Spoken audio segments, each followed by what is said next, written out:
grande famiglia, come vi avevo detto questa mattina a Sveglia Veneti, sono arrivata a Vo e sto per incontrare la nostra Iole e il nostro Romano. Andiamo.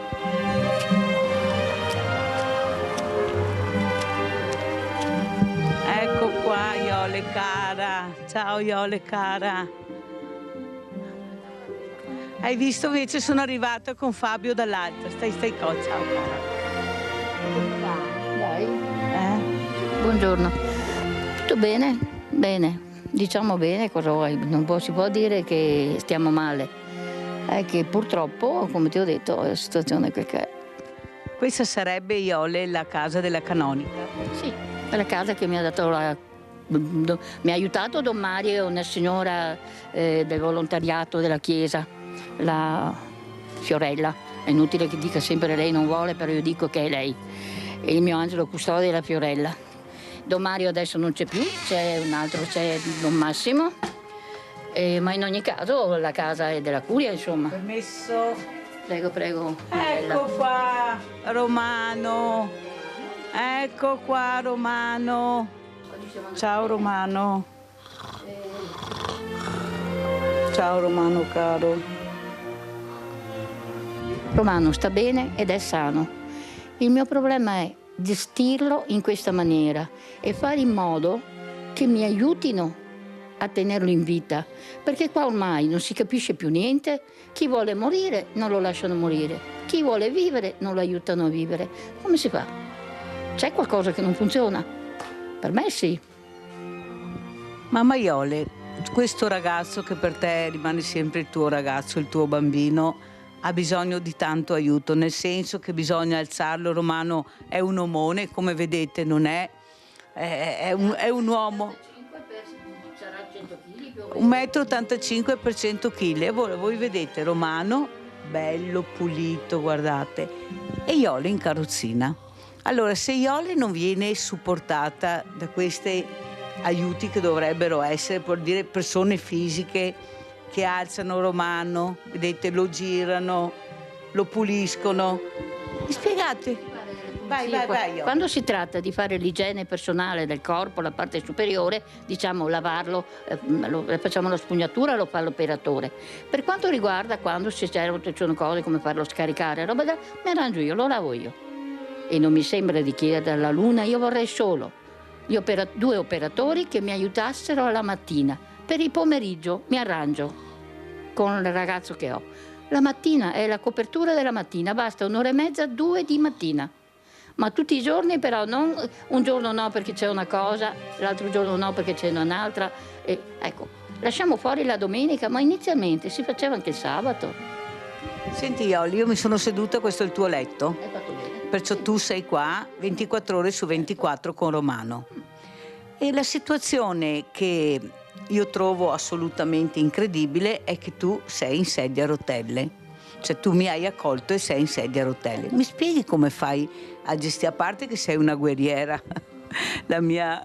Io ho cominciato a lavorare a 9 anni. La mia Iole è una guerriera. Sono la sesta di 10 figli. Io sono la sesta.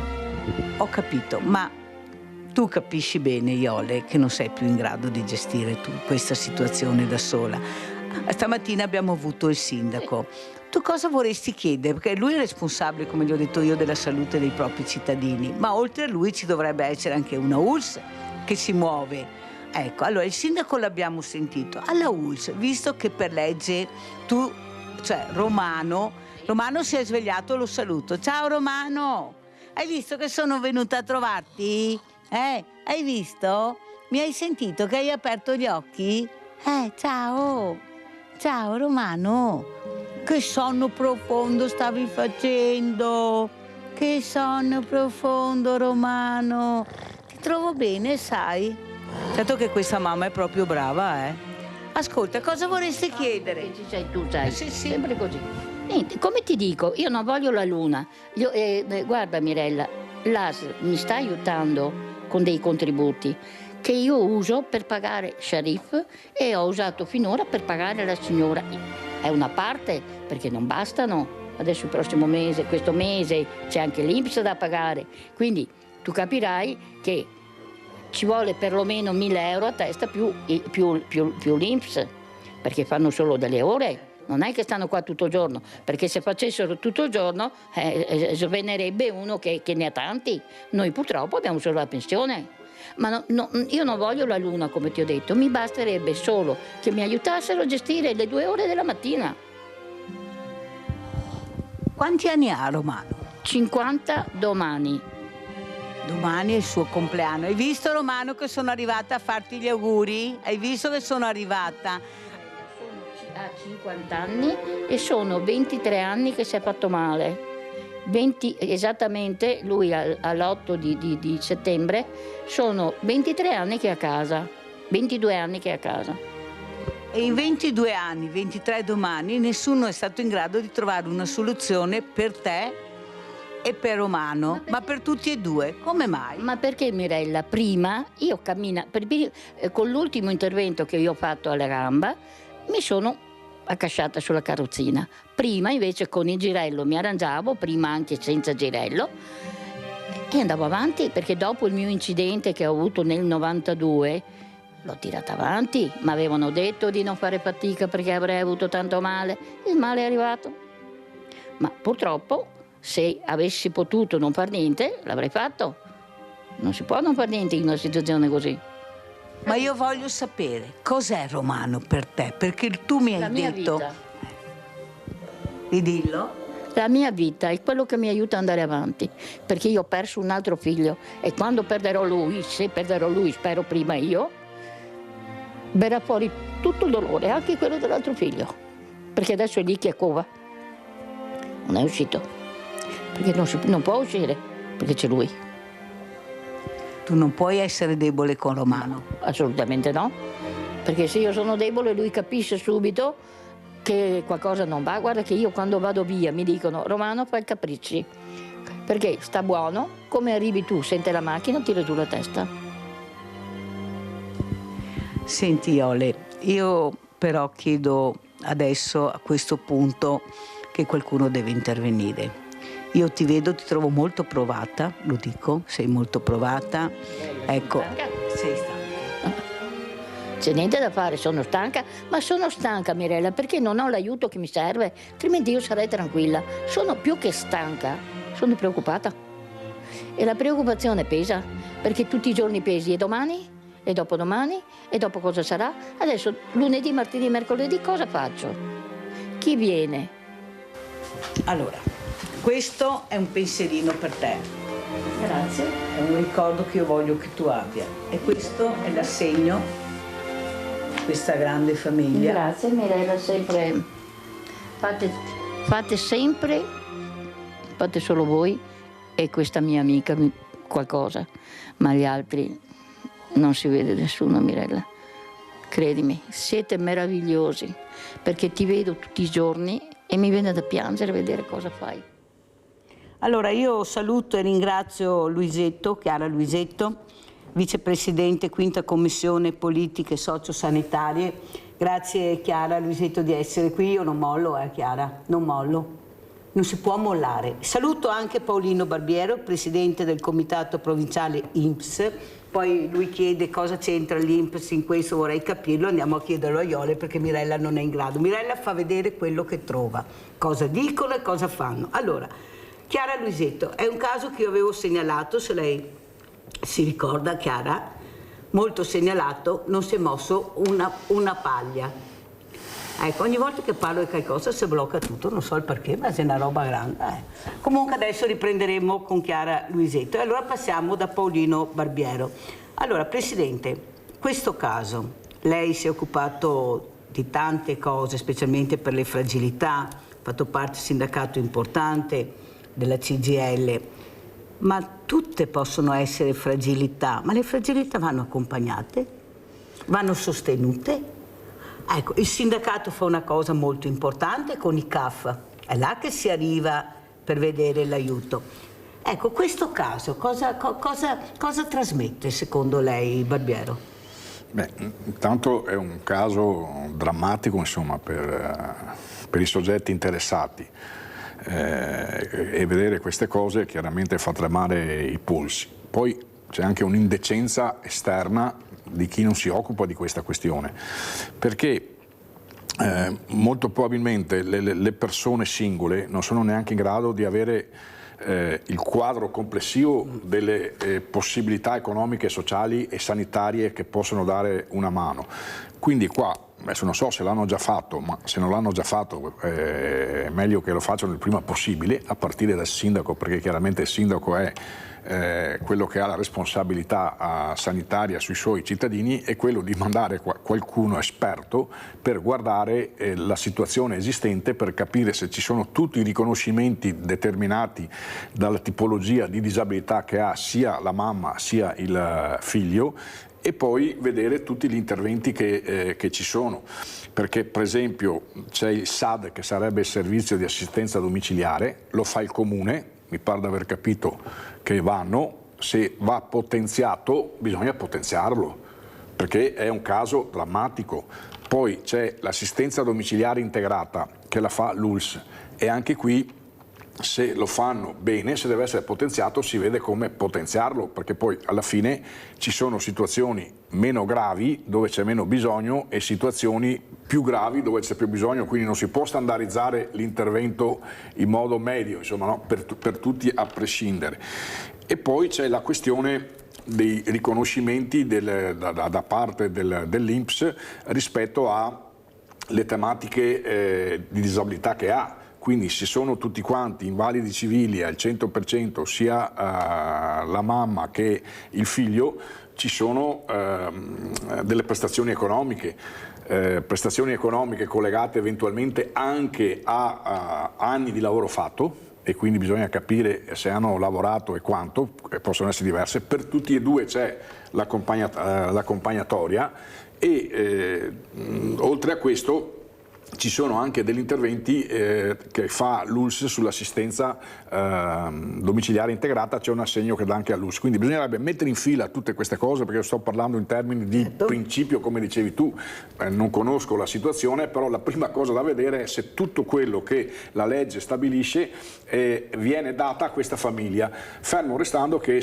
è la famiglia che deve fare le richieste, ma in una famiglia in queste condizioni molto probabilmente ci vuole essere qualcuno che si sieda là con calma, che è esperto, che faccia le domande e capisca poi, se manca qualcosa, qual è il percorso da fare. Quindi o è un patronato, o è l'INPS stesso, o è il comune attraverso l'assistente sociale, che è la cosa più semplice, perché l'assistente sociale conosce la situazione e quindi mette in moto attraverso lo sportello sociale tutti gli enti, compresi appunto i patronati, per verificare se ci sono tutte le situazioni che persistono. Tra l'altro sentivo, si chiama Mario mi pare, sì, che è da 23 anni che è fermo, quindi ha avuto un infortunio, Romano si chiama. Romano ha fatto un infortunio sul lavoro. No, un incidente stradale. Un incidente stradale, quindi gli è stato riconosciuto il danno, ci sono tutta una serie di cose che vanno messe insieme, però anche perché la mamma non è che chiede la luna, chiede sostanzialmente di essere aiutata qualche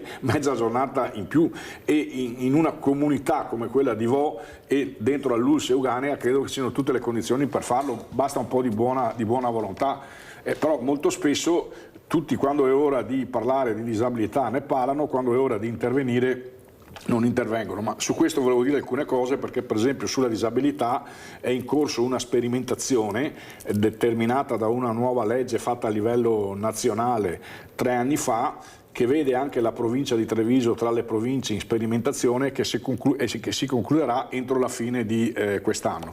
Perché io la dico sempre così, la disabilità se non ce l'hai è meglio, se ce l'hai è bene sapere quali sono i diritti a cui puoi accedere, e noi vediamo che molto spesso ci sono i cosiddetti diritti inespressi, cioè cose che le persone disabili hanno diritto, sia in termini di prestazioni economiche, in termini di prestazioni sociali, ma non vengono fatte. La nuova legge tra l'altro introduce anche il progetto di vita, cioè perché chiaramente se tu hai 80 anni e sei disabile non c'è nessun progetto di vita da fare su quella persona, c'è solo di tentare di non peggiorare la situazione. Di farli atterrare dolcemente, sì, come dico io. Ok, ma se invece ne hai 15, 16, 18, perché ci sono disabilità anche di questo tipo, hai una vita davanti e quindi ci vuole un progetto di vita.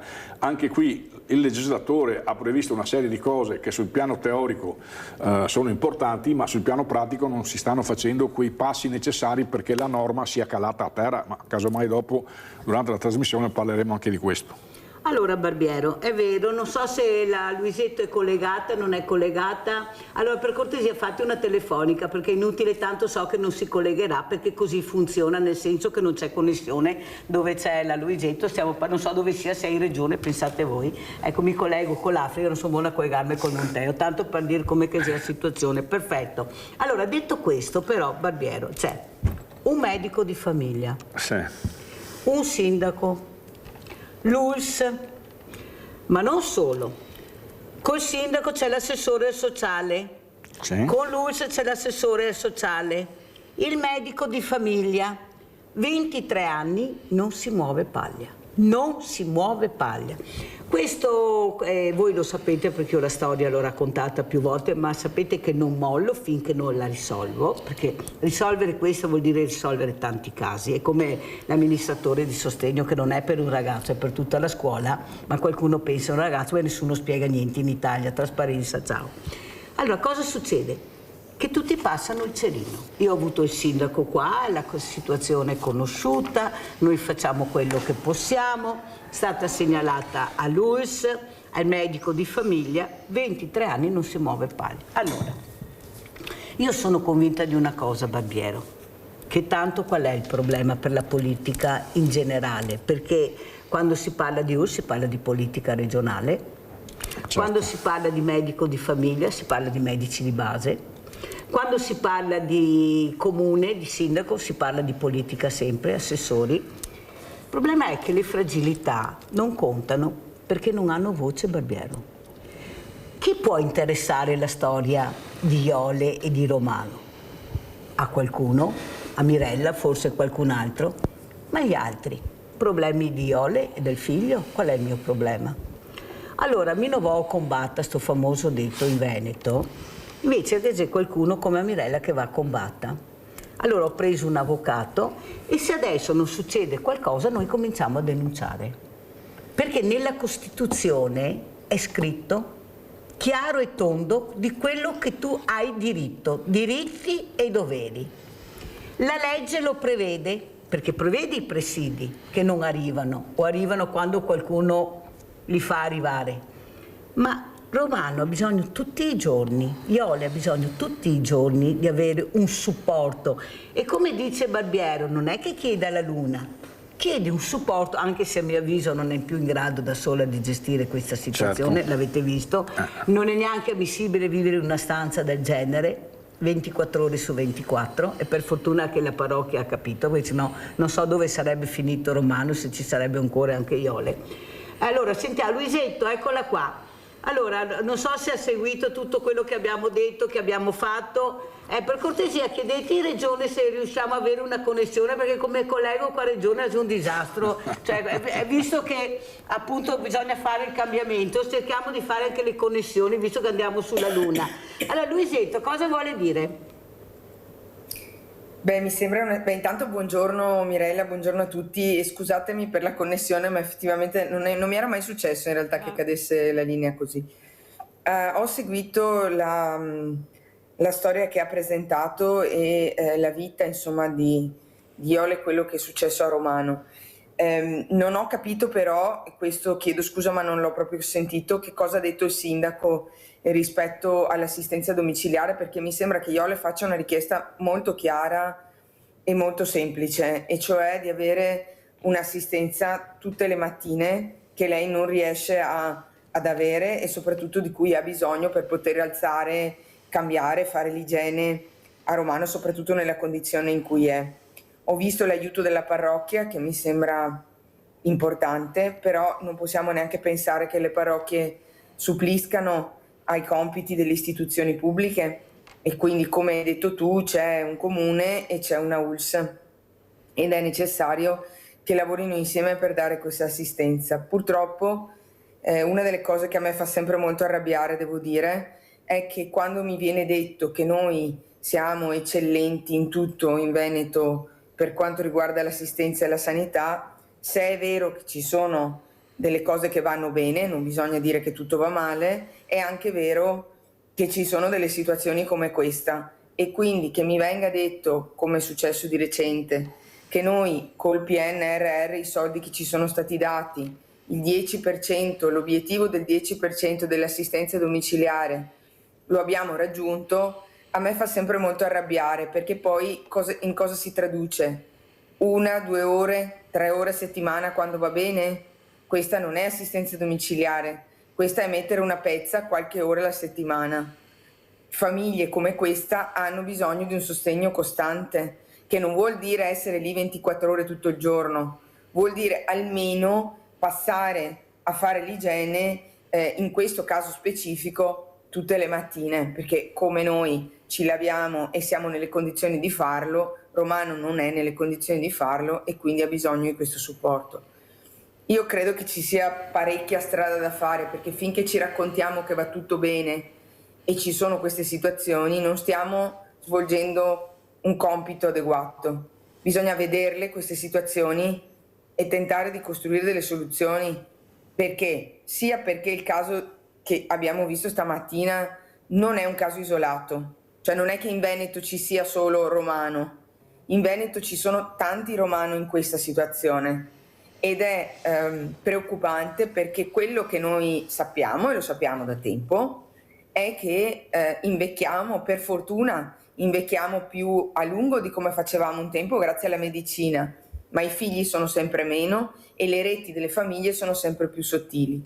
Se non c'è una corresponsabilità delle istituzioni non andiamo da nessuna parte, e vedere questa famiglia in queste condizioni, credo una riflessione la debba far fare a tutti, e una riflessione di quelle rapide che arrivano alla concretezza. Assistenza domiciliare organizzata come oggi non possiamo dirci che è un'eccellenza, onestamente, perché sennò ci prendiamo in giro, a mio avviso.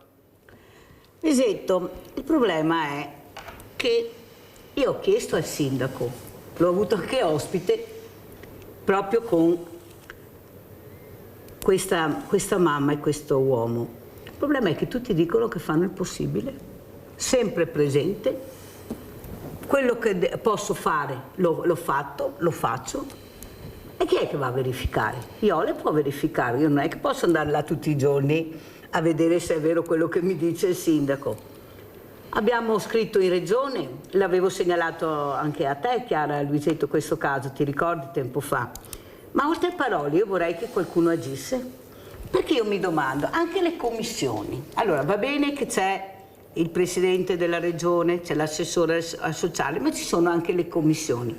Allora io vorrei, Chiara Luisetto, che spiegassi cosa fanno le commissioni, che ruolo hanno, perché noi non sappiamo mica niente, Qui noi non sappiamo niente, sappiamo che c'è la commissione, non sappiamo chi fa parte della commissione, se ci sono persone competenti che trattano il tema, se non ci sono persone competenti, perché in 23 anni, cioè non sto parlando di 3 anni, in 23 anni, invece di migliorare la situazione, è peggiorata, l'ho detto. È quello che... E io qua ho sentito valanghe di parole, di promesse, tutti quanti si prendono con poveretto, Iole, poveretto, ma chi se ne frega del poveretto, ma agisci. Non parlare, noi abbiamo bisogno che qualcuno agisca, che la politica agisca, vi paghiamo per questo, Luisetto. Io quando vedo un parlamentare che quando il giornalista si avvicina e chiede scusa vorrei, dice no, tu rispondi perché sei pagato per rispondere, non per mandar via il giornalista,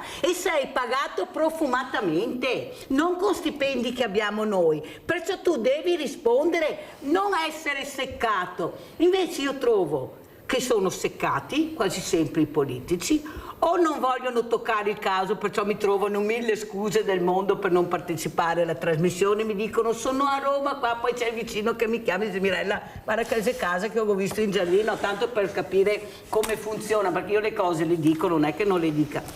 Però io voglio venirne fuori di questa storia, perché io ho avuto un'altra ragazza, Luisetto, un'altra donna poveretta, con problemi, ha tentato 2 volte il suicidio, che ha detto qui dove era Barbiero seduto, dove c'è Barbiero seduto.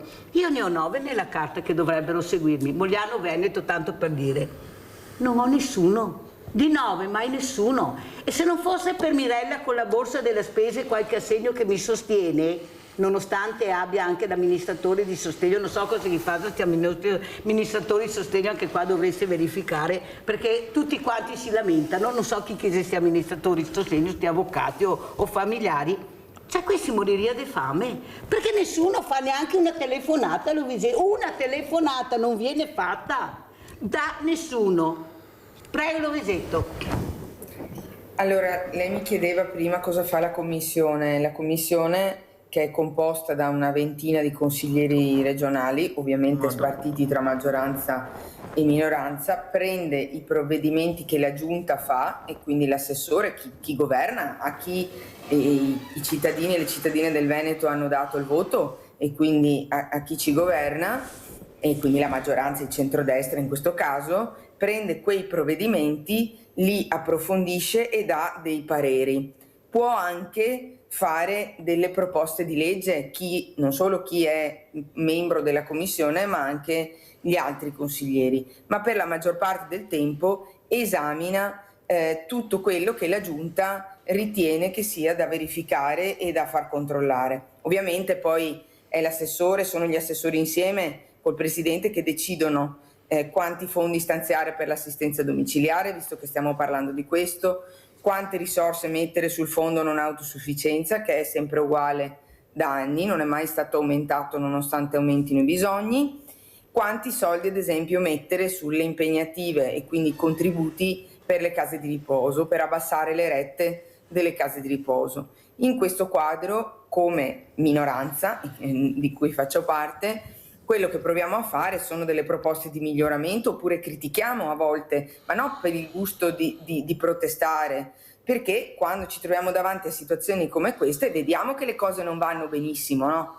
E quindi delle volte si cerca anche in maniera diretta di dire quello che secondo noi non va. Il fatto che l'assistenza domiciliare, ci sono 2 tipi di assistenza domiciliare, quella infermieristica, che è quella che mi sembra Romano abbia, e quella che di cui il comune provvede, che è il SAD, l'assistenza domiciliare, diciamo i pasti, l'igiene, gli operatori sociosanitari. Quindi da un lato ci sono gli infermieri e dall'altro gli operatori. Mi sembra che quello che in questo caso si chiede siano gli operatori. Io non metto in dubbio che il sindaco e l'assistente sociale facciano quello che possono con le risorse che hanno, però se ci sono situazioni di questo genere è evidente che quello che si può fare non è sufficiente né per il comune né per l'ULSS. Per quello che mi riguarda e quindi per la dimensione regionale, quello che io credo e di cui sono convinta è che da anni si investe troppo poco nell'assistenza e soprattutto è organizzata in un modo tale che o si scarica sui comuni la responsabilità, oppure per quanto riguarda quella infermieristica devi proprio stare malissimo prima che ti venga permesso, che ti venga elargita qualche ora e quindi tu possa avere un supporto. Quindi o si riorganizza e si mettono fondi, detta dritta, se no io tante strade non ne vedo, se non continuare a mettere pezze qualche ora alla settimana. Per carità, qualche ora sarà meglio di niente. A me è stato risposto in una delle ultime dibattiti: prova ad andare in Calabria a vedere come stanno, e io mi sono permessa di dire che io vorrei avere dei servizi qua, visto che i cittadini del Veneto le tasse le pagano qua e comunque hanno diritto ad avere risposte qua. Il tema non è dirci se siamo meglio della Calabria, quello lo sappiamo per come sono messi. Il problema è che noi avevamo un sistema di servizi molto più forte di quello che c'è oggi e che un po' alla volta è stato asciugato, e c'è un momento chiaro in cui questo è successo, ed è il 2016, non so che scappa. Nel 2016 si è deciso che le ULSS dovevano essere ridotte e accorpate per fare grandi risparmi. Oggi abbiamo circa 500 milioni di euro di debito, 518 per essere precisi, milioni di euro di debito di tutte le ULSS del Veneto, no? Ese in rosso tutte, per quanto funzionava il sistema.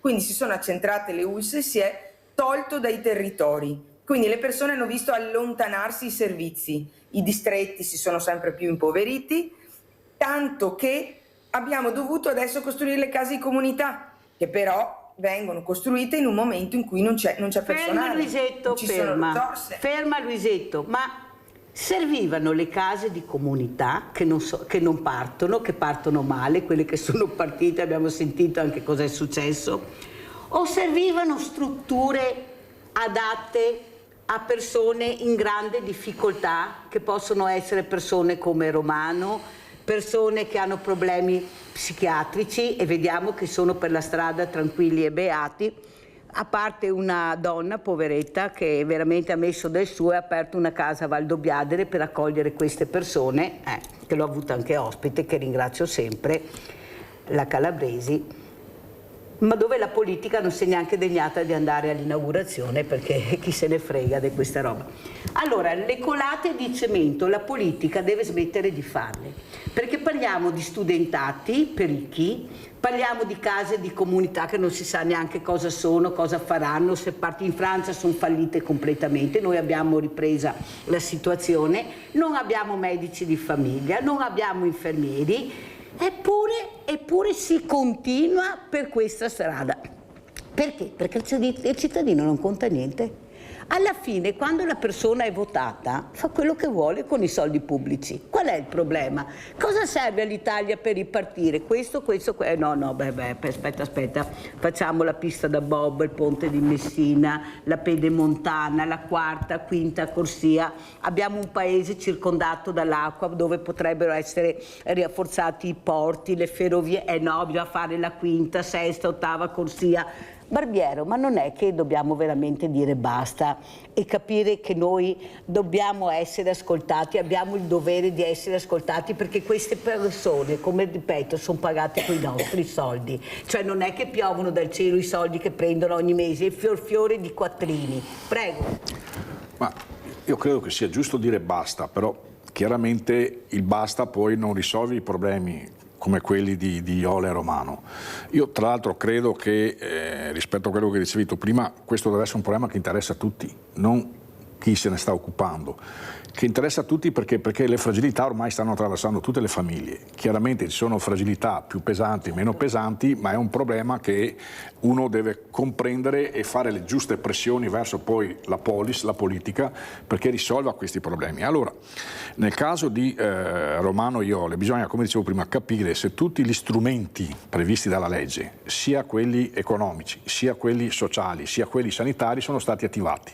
Se sì, bisogna capire che alla fine, se c'è un'insufficienza, per esempio, del servizio domiciliare del comune, quello va rafforzato. E chi deve fare questo? Deve farlo il sindaco, eventualmente nel rapporto anche con gli altri comuni, visto che ci sono gli ATS, e gli ATS che sono gli ambiti territoriali sociali che nel Veneto sono partiti con profondo ritardo, tra l'altro facendoli troppo grandi quando si chiedeva di farli più piccoli, ma adesso che ci sono mettiamoli in moto, facciamoli funzionare. C'è l'ADI che è il servizio domiciliare integrato. Bene, anche qui ci sono sia gli infermieri che vanno a casa, ma sia anche delle risorse che vengono messe a seconda della tipologia, che si aggiungono a quelli che dicevo prima, la pensione di invalidità piuttosto che l'accompagnatoria e via di questo passo. Allora, se il sindaco per primo non è in grado di muovere tutti gli altri livelli, il sindaco ha un compito molto come si dice, semplice: andare lì, verificare le condizioni non umane di queste persone e portare queste persone in un centro servizi anziani. È chiaro che quando porta queste persone in un centro servizi anziani, se queste persone non hanno i soldi per coprire le rette, va a carico del comune. Allora il comune deve guardarle queste cose, con o senza conti, comuni piccolo, comune grande, è un problema che ha e lo deve risolvere. Dopodiché anche sulle case di comunità, anche qui noi abbiamo sollevato una serie di attenzioni sulle case di comunità, perché tu fai i contenitori, se poi nei contenitori ci metti anche le macchine che costano non poco e non c'hai gli operatori, e poi per farle funzionare magari cerchi di attivarle attraverso le cooperative sapendo che sono in appalto, mettiamola così, magari anche a prezzi ridotti, e quindi non hai neanche la qualità e la professionalità sufficiente per fare funzionare, non andiamo da nessuna parte, perché le case di comunità sono il punto utile alla prevenzione, a capire che cura bisogna fare, alla riabilitazione e all'assistenza. Quindi è una cosa importante, perché non abbiamo più tutti gli ospedali come c'erano una volta. Se penso al nostro territorio, l'ospedale di Valdobbiadene non c'è più, l'ospedale di Pedaroba non c'è più, cioè molti ospedali sono stati chiusi. Chiaramente per avere le professionalità e avere una cura fatta bene ci vogliono gli ospedali SPOC, come li chiamano, ma poi nel territorio ci deve essere una struttura che ti accoglie, tanto più vista la demografia, perché guardate che adesso stanno compiendo 70 anni nei prossimi 5 anni tutti quelli che sono nati durante il boom demografico, e durante il boom demografico si nasceva più di 1 milione ogni anno, e quindi se invece di nascere 500.000 persone all'epoca ne nascevano 1,2 milioni, quindi più del doppio, è chiaro che l'incidenza delle malattie croniche e del bisogno di cura e di prevenzione sugli anziani era raddoppiato. C'è poco da fare, tanto è vero che nelle case di riposo ci sono le liste di attesa. Molto probabilmente si sgonfieranno col passare del tempo, ma intanto in questa frangente ci sono molti anziani che non hanno la possibilità di andare in casa di riposo, e anche avendo i soldi non ci vanno perché non ci sono i posti letto.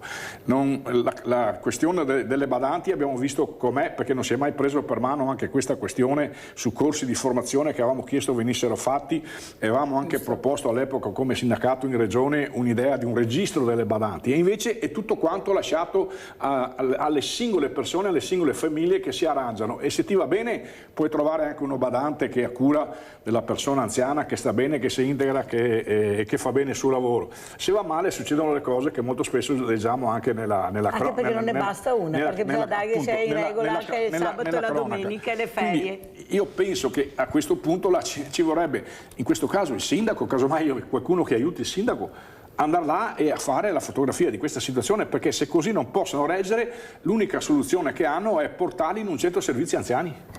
Adesso apro il centralino, avete ragione, ma capite l'importanza di questi incontri questa mattina per cercare di capire cosa si può veramente fare e agire finalmente. Vai Rinaldo! Ciao Mirella e buongiorno a tutti gli ospiti. Intanto saluto Romano e sua mamma, le faccio gli auguri e le auguro tutto il bene del mondo. Non così c'è quello da fare, saremo solo da vergognarci, pasticati qua. Bisogna che il popolo vada in piazza a migliaia a far casini, perché non è permesso, non è impossibile. Siamo l'unico paese al mondo che si tratta gli anziani e la gente malata in questa maniera. Non è da domandare a carità, è un suo diritto, perché ha diritto da vivere anche lui. E neanche che da aiutarlo. Ma una cosa parliamo, tutti che parlano, acqua e sacco, non fa fritto, non va bene niente, non va bene. Anche a me un problema, compagno del suo, un pochettino in banco. Paolo gli ausili, l'ho aspettato 9 mesi, che mi ha toccato, mia figlia mi ha comprato. Ma cosa ne mi cerca? È una vergogna, ti va a fare una visita, una roba, in carrozzella, ti tocca aspettare un'ora e mezza fuori. Ma dobbiamo da vergognarci, ma cosa parliamo? Tutti saremo, chi che ha i soldi della povera gente malata, non vi interessa niente, e c'è sempre stato così. Con questo governo che avremo, cosa ne hanno fatto questo governo? Io li si compra le case da 1,5 miliardi l'una, va bene? E la povera gente neanche la carrozzella. Ma te pare che sia normale che un chilo da 52 anni malata da 23 Gabbia da stare su una stanzetta così, non vede neanche fuori. Dovremmo da vergognarsi solo che parlargliene di sta roba, perché bisogna andare in ingegneria e spaccare tutto, ma dai Mirella, siamo noi altri, ma cosa? Io compro il paltò al gatto, ai cani che la pappetta, se non mi fa male le pastiglie, ma non avremo più fare bestie che non per i cristiani. Dobbiamo da vergognarci, mi sorreggono, ma le auguro solo a chi passa, non tanto, non poco di quello che va a passare umano, e gli altri politici con dei tirare paga da tremarli le mani perché c'è un furto, perché non ti puoi dare 500-600 di pensione a uno che ha lavorato 40 anni, va bene, e gli altri ti dicono quello che ti è. Andiamo in Senato, paghi 7 euro, ti va a mangiare fuori, peso di ore, ti paghi 120 euro. Ma cosa vuoi questi politici? Chi sei? Le tre oggi le fai prima di andare in politica. I sei, da fare in politica, ma in politica non costruisce niente, perché gli ospedali li lascerai. E adesso con le case delle comunità, ma se non li andano torni in ospedale. Sabato e domenica in ospedale non c'è nessuno. Grazie. Nessuno gestirà problemi. Allora, che non li insegna. Rinaldo, fammi chiudere perché veramente devo andare in pubblicità. Grazie della telefonata, un abbraccio. È quello che pensano i cittadini, è giusto anche ascoltarli, perché sono loro veramente alla fine che pagano le conseguenze, specialmente i fragili. Pubblicità.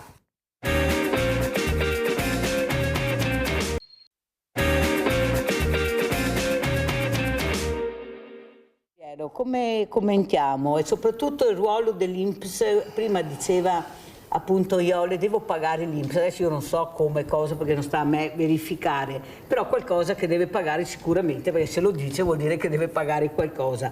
Ecco, cos'è l'INPS nel 2026? Ma rispetto al caso di Iole Romano, l'INPS deve solo dare quello che stabilisce la legge in base all'invalidità e alla disabilità accertata. Poi se deve pagare, non so se ci siano situazioni pregresse, ma non credo, perché l'INPS è l'erogatore dei sussidi, quindi l'invalidità civile, l'accompagnatoria, eventuali altri bonus che siano stabiliti per i disabili, quindi ce n'è più di uno e anche questo va indagato. Mentre per quanto riguarda la disabilità, la nuova legge, che appunto è partita in una fase sperimentale in alcune province d'Italia, tra cui Treviso, e la sperimentazione si conclude alla fine di quest'anno, sostanzialmente ha sdoppiato il percorso per avere il riconoscimento della disabilità. Mentre prima si doveva andare dal medico di base e poi tramite un certificato che il medico faceva si andava dal patronato e si avviava l'iter per avere il riconoscimento della disabilità attraverso una visita medica che faceva l'ULS, poi l'ULS mandava tutta la documentazione all'INPS, una volta accertato lo stato di disabilità l'INPS interveniva con le erogazioni previste. E poi lo stato di disabilità stabilisce anche se sei esente ticket, se hai tutta una serie di vantaggi fiscali sul bollo auto, quindi sono 3 pagine insomma di vantaggi sostanziose, tanta tra l'altro roba. spesso non conosciute, e torniamo appunto ai diritti inespressi che dicevo prima. In sostanza dal 1° di giugno sostanzialmente noi abbiamo gli over 70, quelli che hanno più di 70 anni e hanno una situazione di non autosufficienza e quindi patologie invalidanti gravi, continueranno a fare il percorso attraverso il medico certificatore, che può essere il medico di base ma anche altri medici, e poi presentano la domanda tramite i patronati per avere il riconoscimento della disabilità sempre attraverso l'ULS. Mentre invece quelli che hanno Fermo Barbiero, perché abbiamo Iole da voi, poi continuiamo. C'è Iole in linea così sappiamo. Ciao cara Iole. Ciao Mirella, buongiorno a te, buongiorno ai tuoi ospiti. Ciao Iole. Buongiorno. Niente, ho chiamato perché ho sentito che parlavate della situazione. Allora, volevo precisare che l'ASL, come ho detto in precedenza alla signora Mirella, mi sta già dando un contributo per aiutarmi a pagare una persona. Per quanto invece riguarda l'accompagnatoria, io non ce l'ho, Romano ce l'ha, c'ha tutto quello che deve avere dall'INPS, quindi accompagnatoria, invalidità e anche l'inabilità al lavoro, perché non aveva contributi che erano sufficienti, però con un signore che lavorava presso l'INPS mi ha aiutato e siamo riusciti a fare i 5 anni che servivano per avere l'inabilità al lavoro. Quindi lui credo che abbia tutto quello che dovrebbe avere. Per quanto riguarda il resto di contributi noi non ne prendiamo per svariati motivi, perché io non sono a carico suo, lui non è a carico mio. Ecco, alcune cose non ci vengono date. L'unica cosa che noi prendiamo sono questo contributo da parte dell'ASL per aiutarmi ad avere una persona, perché mi aveva chiesto se volevo una persona anni fa, ma mi ha detto guardi che poi noi le mandiamo una volta uno, una volta l'altro, magari lei non si trova bene, si trova meglio a trovarsi qualcuno. Il problema è che ora non troviamo più nessuno, cioè non si trova più nessuno, è molto difficile, a parte che non bastano più per pagare. Per quanto invece riguarda quello, Mirella, che stai facendo tu e che hai chiesto sia al comune sia in altre cose, il distretto si sta muovendo a fare qualcosa adesso con il medico di base, stiamo facendo delle cose con il distretto appunto che mi sta aiutando per i farmaci, perché spendiamo da 300 e 300 euro in su fino ad arrivare ai 400 euro al mese solo di farmaci per Romano. Allora adesso il distretto mi sta aiutando a vedere cosa mi può dare tramite la farmacia ospedaliera in più di quello che mi sta dando. Per quanto riguarda i panni mi sta facendo avere, forse mi toglieranno un panno e mi daranno una telina, perché mi hanno tolto tutto, avevo solo 2 panni e un sagomato. Cioè, hanno tolto ferma tutto. Iola, stai in linea Iola, perché è importante anche la tua voce, poi anche Barbieri vuole fare, ma siccome la Luisetto deve andare via, vorrei sentire cosa dice Chiara Luisetto a mamma Iole che ha il telefono e cosa si può fare per aiutare. L'ultima cosa. No, aspetta Iole, aspetta. Ok. Prego Luisetto.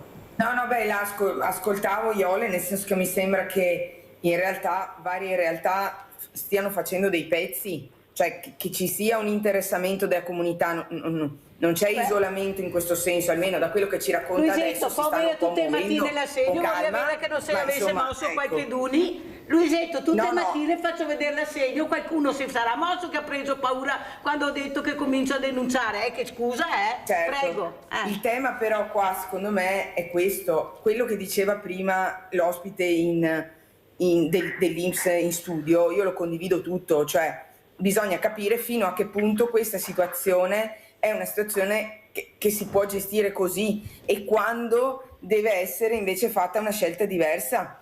Io immagino che Iole non voglia mettere Romano in struttura, credo, da quello che ho capito, però la situazione è anche tale per cui o quell'assistenza che lei chiede per tutte le mattine, cioè per l'igiene, per dare continuità, c'è, oppure io non credo che possa andare avanti a lungo in questo modo qua, perché non è umano neanche per lei una cosa del genere. Quindi secondo me o tutti i soggetti si mettono intorno a un tavolo, perché poi il rischio è che ognuno faccia un pezzo ma non ci si parli. Esatto. Bisogna che tutti i soggetti si mettano intorno a un tavolo, nell'unità valutativa, nell'organizzazione che deve pensare al futuro di Romano, si faccia un piano a medio e lungo termine, anche per la tranquillità di Iole sul futuro. Mi permetto di dire umilmente questa cosa, non volendo entrare nei pensieri di una madre che ha tutte le sue preoccupazioni più che giuste. Sulle case di comunità dico solo questa roba qua. Io credo possano essere un presidio importante. Penso anche che se non si fossero svuotati i distretti, abbiamo fatto il Sugo de Cavare e adesso mettiamo, se non si fossero svuotati i distretti nel decennio scorso, forse, e quindi consultori, centri di salute mentale, avanti col Cristo, forse anche le case di comunità partirebbero sotto un auspicio diverso. È vero che in Francia abbiamo casi in cui non sono andate, però ci sono regioni italiane vicine a noi che hanno case della salute che funzionano da 10, 20, 30 anni. Allora il tema è quando noi le facciamo. Le stiamo facendo in un momento nel quale il personale è in grossa difficoltà. Ma Luisetto, avevamo gli ospedali piccoli che funzionavano benissimo, con eccellenze all'interno degli ospedali piccoli, penso agli ospedali anche sono stati, ma perché si è voluto? Perché bisognava spendere i soldi del PNRR, Luisetto, dai, quelli sono andati a finire là i soldi. Io sono molto diretta su questo. La legge del 2016, la legge 19, che ha deciso di chiudere molti ospedali e di accorparli e ha deciso progressivamente di svuotare i distretti, ha un nome e un cognome e ha una politica che l'ha voluta. Quella roba là per me è l'origine dello svuotamento dei servizi territoriali. Mi può dire il nome e il cognome visto che è pubblico? Allora il dirigente della regione era Domenico Mantoan e seguiva la scelta insomma di chi era al potere all'epoca. E quella impostazione lì, che per chi l'ha fatta era legittima e voleva tagliare, risparmiare, in realtà dal mio punto di vista non ha fatto altro che asciugare i servizi, col risultato che chiuse le lungodegenze, le case di riposo sono diventate dei piccoli ospedali, perché non è che gli anziani spariscono, semplicemente vengono spostati in casa di riposo con dei bisogni sanitari altissimi. E l'altra conseguenza è che, non essendoci servizi sui territori, le persone intasano i pronti soccorsi perché non sanno dove altro andare. Allora, in questo schema qua, le case di comunità possono essere uno strumento, però non bisogna raccontare alla gente cose non vere. Cioè, io sono 3 mesi che l'assessore Gerosa mi dice che al 30 di giugno tutto è a posto, i servizi sono attivi. Adesso sto iniziando ad andarle a vedere le case di comunità e non è proprio così. Certo, stanno partendo, si stanno organizzando, ma non possiamo dire che sono pronte e hanno tutti i servizi attivi, perché sennò ci raccontiamo una bugia. Detto questo, volevo salutare la signora Iole e capire anche con lei, al netto delle responsabilità del comune e di quelle dell'ULSS, spero che ci sia la possibilità che tutti gli attori che seguono Romano si parlino e che non si facciano pezzi scongiunti, perché sennò rischiamo che nel cande tanti paroni, come dire, no, si dice sempre in dialetto veneto, ma il rischio è che davvero tanti interventi divisi non le diano una sinergia. Spero allora che Luisetto, sentiamo Iole se vuole aggiungere qualcosa, poi chiudiamo. Vai Iole. Allora Mirella, volevo dirti questo. Qualche giorno fa, non sapendo più come finirà la cosa col discorso del domiciliare alla mattina, perché in questo momento domiciliare io ce l'ho molto poco, perché non c'è la seconda persona, quindi quella da sola non viene. Quindi mi sono informata a sapere, la signora che viene qualche volta adesso mi ha detto che va in ferie alla fine l'ultima settimana del mese, va in ferie per 3 settimane. Ho chiamato l'assistente sociale per sapere come si risolverà il problema, chi mi manderanno al suo posto. Mi hanno detto che non hanno nessuno. Di conseguenza per le ultime 3 settimane che lei va in ferie, già adesso mi danno una volta sì e 2 no, e non ci sarà nessuno. L'unica soluzione, mi ha dato dei numeri, che io mi rivolga a una cooperativa. Ecco. Ma si sa benissimo che io non riesco mica a pagare una cooperativa, faccio fatica a pagare una persona in maniera normale. Se io mi devo appoggiare a una cooperativa che vuole minimo 20 euro all'ora, dove vado? Cioè, noi viviamo di Iole, ti do il numero dopo, se mi permette, Luisetto, perché il caso è da seguire, ma non per seguire il caso. Ecco, perché bisogna risolvere il caso. Iole, chiudo, ma sai che non ti lascio sola, stai tranquilla Iole, darò il numero a Chiara e Luisetto, che so che è sensibile, perché è un tema che riguarda tanti, non è un tema che riguarda solo Iole, no, chissà, esatto. E perciò dobbiamo veramente cercare di agire, perché vedere queste cose, come ha detto il Barbiere, fa venire veramente i brividi. Io sono molto preoccupata, Mirella, perché questi giorni, fra pochi giorni resterò senza nessuno. Ma perché non haga l'accompagnatoria? Mi dice Barbiero, perché non hai l'accompagnatoria? Io non ho l'accompagnatoria perché, siccome io sono in carrozzina, Mirella, però come sai non sono le mie gambe che sono partite, è la mia schiena che non regge, quindi se io mi appoggio riesco a stare in piedi appoggiata, io sto in piedi quasi 10 minuti. E per quello basta Iole, lo sapevo, ma ho voluto che lo dicessi tu. Le gambe ci sono ma la schiena non c'è più, perciò se le gambe ci sono qual è il problema? Ti ho detto per l'accompagnatoria che sei così, Barbiero. No, ma al di là delle gambe bisogna capire se lei è in grado di fare le funzioni. Per ricevere i 400 euro. Grazie Iole, devo chiudere Iole cara, scusami ma devo chiudere assolutamente, comunque il tuo caso verrà seguito, te lo prometto, perché così non è, e vedremo cosa hai diritto e cosa non hai diritto di avere. Allora Barbiero, come salutiamo, perché veramente come salutiamo Iole, cos'è la proposta? Ma secondo me, anche sul caso dell'accompagnatoria, parlando col suo medico, o eventualmente può anche sentire qualche altro medico dei patronati, bisogna capire se effettivamente lei non è in grado di svolgere le attività quotidiane normali. Perché se non è in grado di farlo, di là che possa stare anche in piedi e ha bisogno comunque di un sostegno, gli estremi per l'accompagnatoria ci sono. Mi pare di capire che tutte le altre piste per avere i ritorni economici stabilite dalle normative sono state fatte. Io comunque un approfondimento lo farei, perché ci sono tante cose che spesso anche quelli che dicono essere più esperti non conoscono. E dall'altro canto bisogna fare un'operazione molto semplice, che l'ULSS e il comune rafforzino l'assistenza domiciliare per quanto riguarda il comune e l'assistenza domiciliare integrata per quanto riguarda l'ULSS, perché questo costa meno del fatto che queste persone, non essendo seguite bene, vadino in un centro servizi anziani, perché se vanno in un centro servizi anziani è tutto a carico del comune, quindi c'è tutto un vantaggio, e credo anche per la persona di restare a casa, sapendo che poi bisogna capire se quella casa è anche una casa dignitosa, quello spazio che comunque gli ha dato il prete, perché poi siamo in una situazione dove piove sul bagnato, no? Oltre ad avere questa situazione di disabilità si è trovato anche senza casa per vicende altre. Questo è il dato. Io però credo che la vicenda di Jole vada affrontata con uno sguardo più ampio, cioè risolvere il problema di Jole sapendo che di Jole a Romano ce ne sono tanti, e ce ne sono tanti che magari non hanno neanche il coraggio di esprimersi, di chiamare Rete Veneta, di denunciare la situazione, e soffrono in silenzio.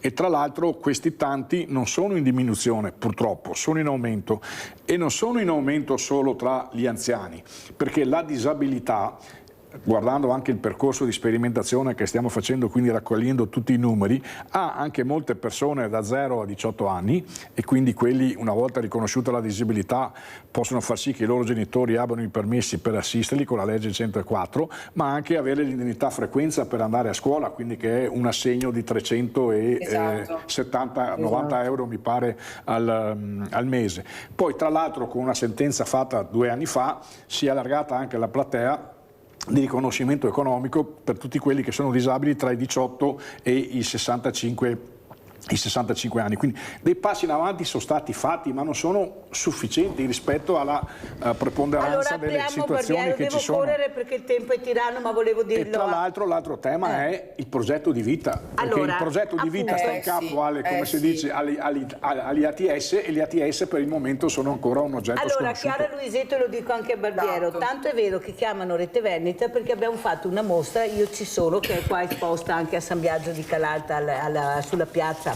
perciò chi passa le vede, perché questi genitori sono stanchi di vedere i loro figli relegati in un angolo. Certo. Non vengono assunti, l'azienda piuttosto di assumere una persona perché diventa per loro un problema invece di essere una risorsa. E qui ci sono anche gli obblighi della legge e delle imprese. Pagano la multa, tanto qual è il problema? Pago la multa ma non assumo, perché ve lo dicono i sindacati, i numeri non ci sono. Allora abbiamo deciso di fare questa mostra che si chiama Io ci sono, voluta da questi ragazzi, da questi genitori, perché non c'è il futuro per questi ragazzi. Io ho una scrittrice, Chiara Ircetti, che ha questo problema di diversamente agile, ha detto certo che ho 43 anni, certo che è un posto di lavoro, ma ci mancherebbe, per fortuna che ce l'ho, ma non mi lasciano andare avanti, sono relegato in un angolo, anche se io sono sicura che potrei farcela e potrei fare di più, ma non mi lasciano farlo, e lavoro in un ente pubblico. E lavora in un ente pubblico relegato su un angolo. Che dovrebbe dare l'esempio. Ecco, appunto, che dovrebbe dare l'esempio.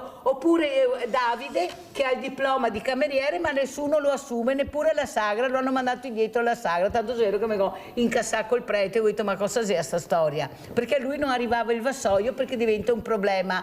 Allora, Luisetto, tante cose, io so che non posso prenderla con Luisetto, ci mancherebbe, ma bisogna il sistema che è marcio. È il sistema che per proseguire tra la burocrazia, tra i problemi che non andiamo avanti. E queste famiglie hanno creato il dopo di noi per questo. Adesso ci sarà questa mostra itinerante, no, ma gliela dico l'ultima, neppure abbiamo avuto il patrocinio della regione, perché non siamo riusciti a entrare nei portali. Dovevano richiamare la voce di Lisa, la mamma, che è la presidente, nessuno l'ha più sentita, perciò giriamo la mostra senza il patrocinio della regione, poi non siamo riusciti ad averlo. Luisetto, ma io ho detto ferma, non chiamare più, perché non chiediamo l'elemosina. Dovevano richiamare questa persona, i tecnici, perché come mai non si entra nel portale? Dice, non entrare neanche a Iori, ma Luisetto in regione sto parlando, neanche loro non sono riusciti a entrare. Abbiamo visto il collegamento, ma di cosa parliamo? Giriamo, cioè non c'è che abbiamo bisogno del patrocinio della regione, però penso che è una mostra itinerante, siamo partiti da Padova, Treviso, Venezia, andiamo dappertutto e senza il patrocinio, il portale nessuno ha chiamato, cioè funziona così. Questi genitori queste cose le sentono, sa cosa mi hanno detto? Mirella, non te vedi che non vi interessa la nostra mostra? Non te vedi che non ve ne frega niente? Se fosse stato qualcuno di importante, il patrocinio arriva dopo 2 giorni, no dopo 2 mesi. Luisetto, funziona ancora così. Se Non sei credo che simpatico sia o antipatico, funziona così, Luisetto. Prego, poi Non la credo che lascio. sia una grande consolazione, però c'è stato il delirio col portale nuovo che hanno deciso di mettere in piedi per i patrocini. C'è la gente che ci prova da mesi a entrare a fare, alcuni hanno rinunciato, non sei la prima che mi dice questa roba, per cui non mi pare che stia funzionando alla grandissima, ecco, detta così. Mi permetto di dire questa cosa rispetto al progetto di vita e agli ATS. Quando sono nati questi ambiti sociali, io ho fatto la correlazione, insomma il provvedimento l'ho seguito, le 3 cose che abbiamo criticato sono pochi soldi, ambiti troppo grandi, Certo. e un futuro non chiaro su chi governa questi ambiti, come vengono governati, sulla forma. Adesso siamo arrivati qualche mese fa ad avere una proroga di 1 anno, perché dopo 2 anni non si era riusciti a metterli in piedi, e questo è frutto del fatto che, fatta la legge, si sono mollati i comuni e si è detto andate, arrangiatevi. Questa roba qua, che credo sia una grande responsabilità regionale, dopo 3 anni essere in questa situazione qua, dopo 2 anni e mezzo, o si risolve, o tutto l'universo di servizi sociali che sono intorno, perché gli ambiti avranno il compito, dalla prevenzione all'allontanamento familiare, al dopo di noi, al progetto di vita, alla ricerca della casa, sono luoghi fondamentali per i diritti sociali delle Inclusione persone. sociale. Questi ambiti o funzionano bene, e se no sono un altro pezzo di Luisetto, diritti che lasciamo se ne va. perdere, per carità, lasciamo perdere, Io Luisetto. ve lo Aspetti, dico. Luisetto, l'ultima telefonata, ma devo passargliela perché è una signora di Padova. Vabbè, aspetto, ma dopo bisogna che vada. Pronto? Sì, prego. Buongiorno a tutti intanto, e voi in studio, i telespettatori. Prego. Avrei appunto da ricollegarmi un attimino al discorso che faceva la signora Iole. Mi trovo in una situazione analoga personalmente, vivo da sola, sono in sedia a rotelle, pannoloni, bla bla bla. Mi sono sentita dire, diciamo, dai servizi sociali, dal medico, che praticamente sarei costretta ad andare in casa di comunità perché non sono in grado di pagarmi i pannoloni, non sono in grado di pagarmi una persona che venga a cambiarmi la sera perché la cooperativa mi dà un servizio solo la mattina. E mi ritrovo in una situazione per cui, avendo solo la pensione di invalidità non accompagnatoria, mi trovo che non riesco a starci dentro con le spese, capito?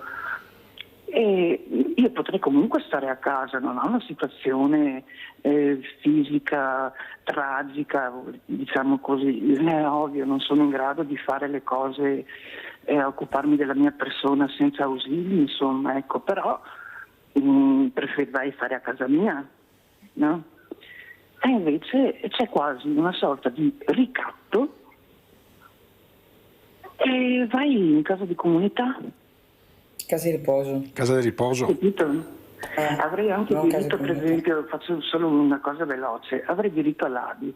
Ho fatto la domanda più di 1 anno fa, con tutta una serie di bla bla bla che guarda, vabbè.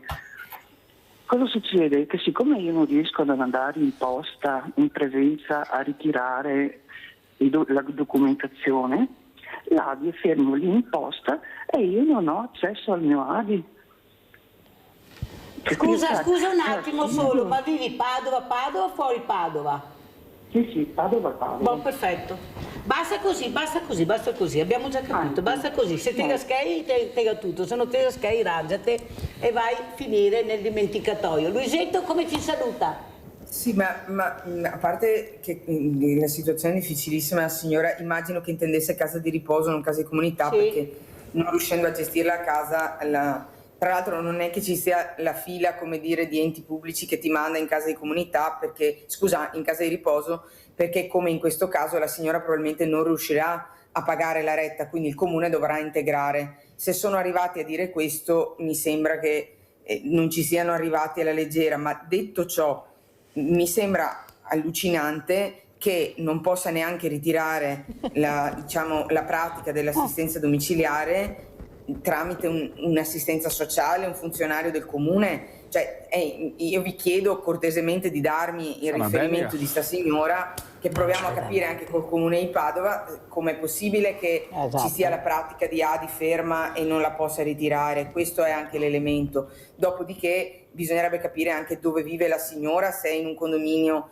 con le cioè in che situazione è, perché probabilmente se sono arrivati a dirle di andare in casa di riposo è perché forse manca una rete e non c'è più una possibilità, il che non significa che sia, cioè non sto dicendo che va ben così, è chiaro, però non può neanche essere che lei abbia una pratica ferma che può darle un'assistenza domiciliare che la solleva un po' e non la può andare a ritirare, nessuno può andarla a ritirare. Luisetto, Quindi su sai questo che ti almeno voglio una tanto verifica la vorrei bene. fare. Luisetto, sai che ti voglio tanto bene e sai che a Sveglia Veneti vengono le persone sensibili, che io ci credo, ma non funziona così. No, ma datemi il Perché numero la di telefono, solitudine perché di non so queste se- persone è solitudine piena. No, Il no, lo vicino so. si gira da un'altra parte. Le associazioni di volontariato sono tutte divise, non fanno squadra. Io non so quello che fai tu e tu non devi sapere quello che faccio io. Le case di comunità non funzioneranno mai, Luisetto, perché non abbiamo più il personale, dovevano essere rafforzate le farmacie,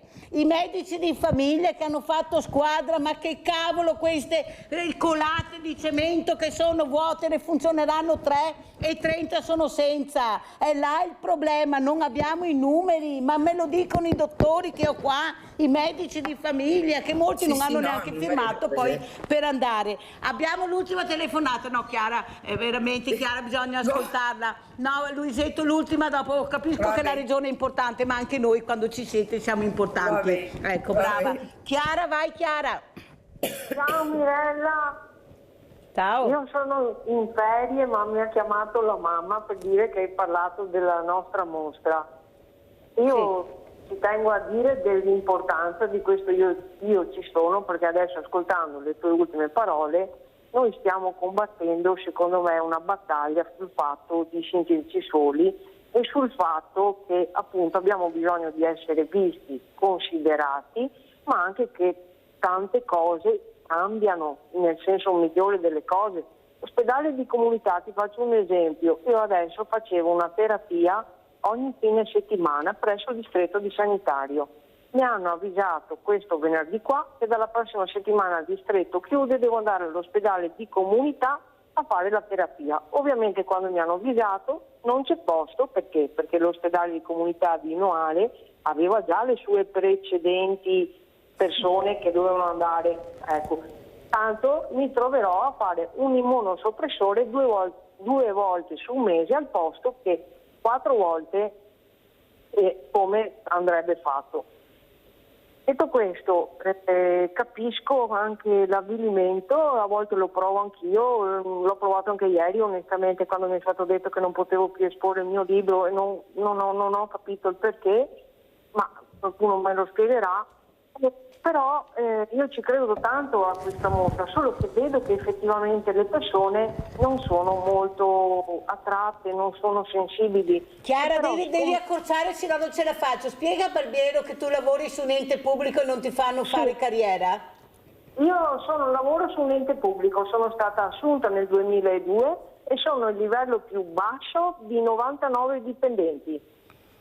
E quando vi chiedo perché mi dicono che sono troppo poco al lavoro, quindi non possono darmi l'opportunità di crescita. Io gli rispondo che se sono una categoria protetta e sono a casa 2 o 3 volte alla settimana non è per fare i capricci, ma è perché ho delle patologie che hanno bisogno di cure costanti, ma non me le sono scelte io, però è vero, non vado avanti. Grazie Chiara, grazie. Luisetto, prego.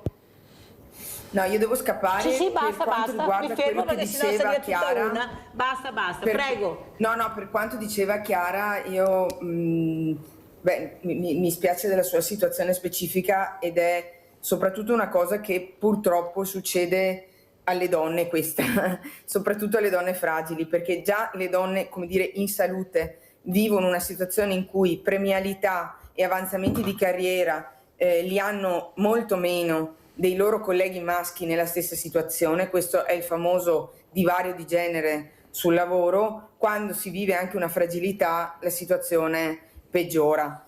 con Veneto Lavoro si è discusso di questo tema in una commissione lavoro di qualche settimana fa, io faccio parte anche della commissione lavoro, e lì il tema soprattutto di queste aziende private, in questo caso lei lavora nel pubblico, è il tema degli avanzamenti, ma anche aziende private che piuttosto pagano la multa invece di assumere, deve essere affrontato strutturalmente, perché sennò così, cioè, il tema non è rimproverare uno o l'altro, è proprio iniziare a bastonare chi non applica la legge, perché altrimenti non daremo mai reali possibilità di lavoro alle persone che ne hanno diritto, perché stiamo parlando di diritti, non di carità cristiana, di diritti. Grazie. Grazie Chiara. Luisetto, vedremo se riusciremo a muovere qualche passetto in più con Chiara Luisetto, che si è presa a cuore. Sì, ma anche datemi anche il riferimento della signora di Padova, perché vorrei capire la cosa dell'ADI, perché non riesco a Sì, ce l'abbiamo. Possibile. Ma hanno paura anche di parlare, è questo il grande problema, che hanno anche paura di parlare, hanno paura di esporsi. Sì, tante volte vedo, è così. Perciò è una fortuna avere Sveglia Veneti. Grazie Chiara Luisetto. Barbiero. Senz'altro. Grazie. Arrivederci. Allora, cosa diciamo a Chiara? Che non vengo assunta, e se vengo assunta Chiara, non mi fanno fare strada? Chiara è assunta. Chiaramente se fa delle funzioni che sono, diciamo, delle funzioni che hanno un livello professionale più alto, non è che non do il livello più alto perché sta a casa 2 giorni alla settimana, appunto. Perché i 2 giorni alla settimana sono collegati al fatto che ha una patologia che deve essere curata. Insomma, credo che Chiara sarebbe bene anche senza quella patologia, e quei 2 giorni li lavorerebbe. Quindi, insomma, se c'è un sottoinquadramento, l'inquadramento va sistemato, e su questo può rivolgersi, insomma, al sindacato di categoria per verificare se quello che fa è giusto che resti a quel livello, a prescindere che sia disabile o meno, o se invece va fatto uno scatto, anche scatti collegati all'anzianità, perché dall'ultimo livello, io conosco il contratto dei metalmeccanici, non so quello del pubblico, dall'ultimo livello si va al terzo dopo 3 anni che si è presenti in quel livello. Poi se fai funzioni di professionalità più elevata passi su altri diciamo, livelli.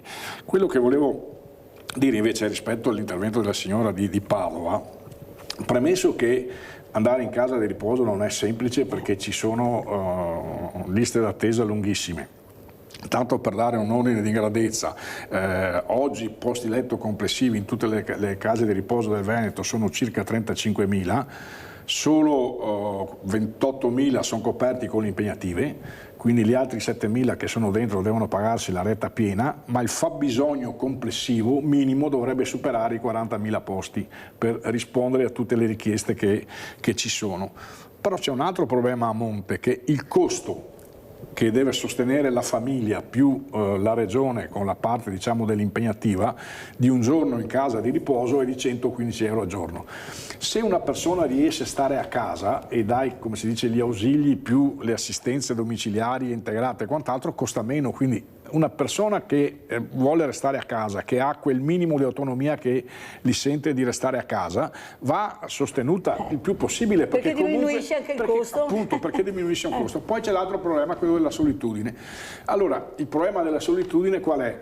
Che se uno abita in montagna su una casa da solo è chiaro che è un po' complicato, ma invece c'è una solitudine anche nei quartieri, c'è una solitudine, dove anche qua bisogna ricostruire quella capacità di aggregazione sociale che manca, che si è dispersa. Io dico anche perché tutto quanto si pensa di risolvere attraverso i social, cioè io vedo anche molti anziani che passano il loro tempo col telefonino, ma alla fine cascano dentro a truffe invece di comprendere o di discutere, di scambiare anche bisogna che buoni do pararlo, anche perché bisogna parlare con le persone, bisogna scambiare anche dei sentimenti, bisogna guardarsi negli occhi, cioè cose che aiutano e ti fanno uscire dalla solitudine, perché poi la solitudine è la malattia del secolo, ed è chiaro che questo è un elemento che va guardato con un'attenzione diversa di quello che è stato fatto fino ad oggi. Grazie anche a Paolino Barbiero, veramente presidente del comitato provinciale INPS, perciò una figura importante, così so se ho qualche problema vado a rompere scatole a Barbiero, che così mi dà una risposta più immediata fino che non con la burocrazia. Fino a novembre ho tempo. Grazie Barbiero, grazie a Luisetto, pubblicità.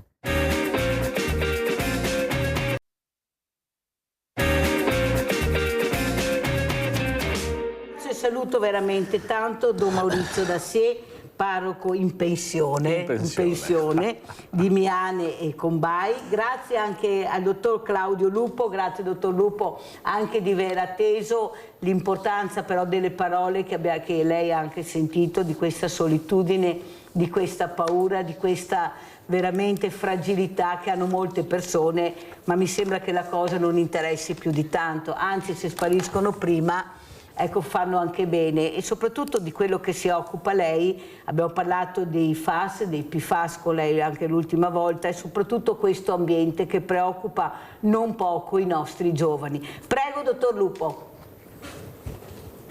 Buongiorno, intanto grazie di avermi ospitato ancora.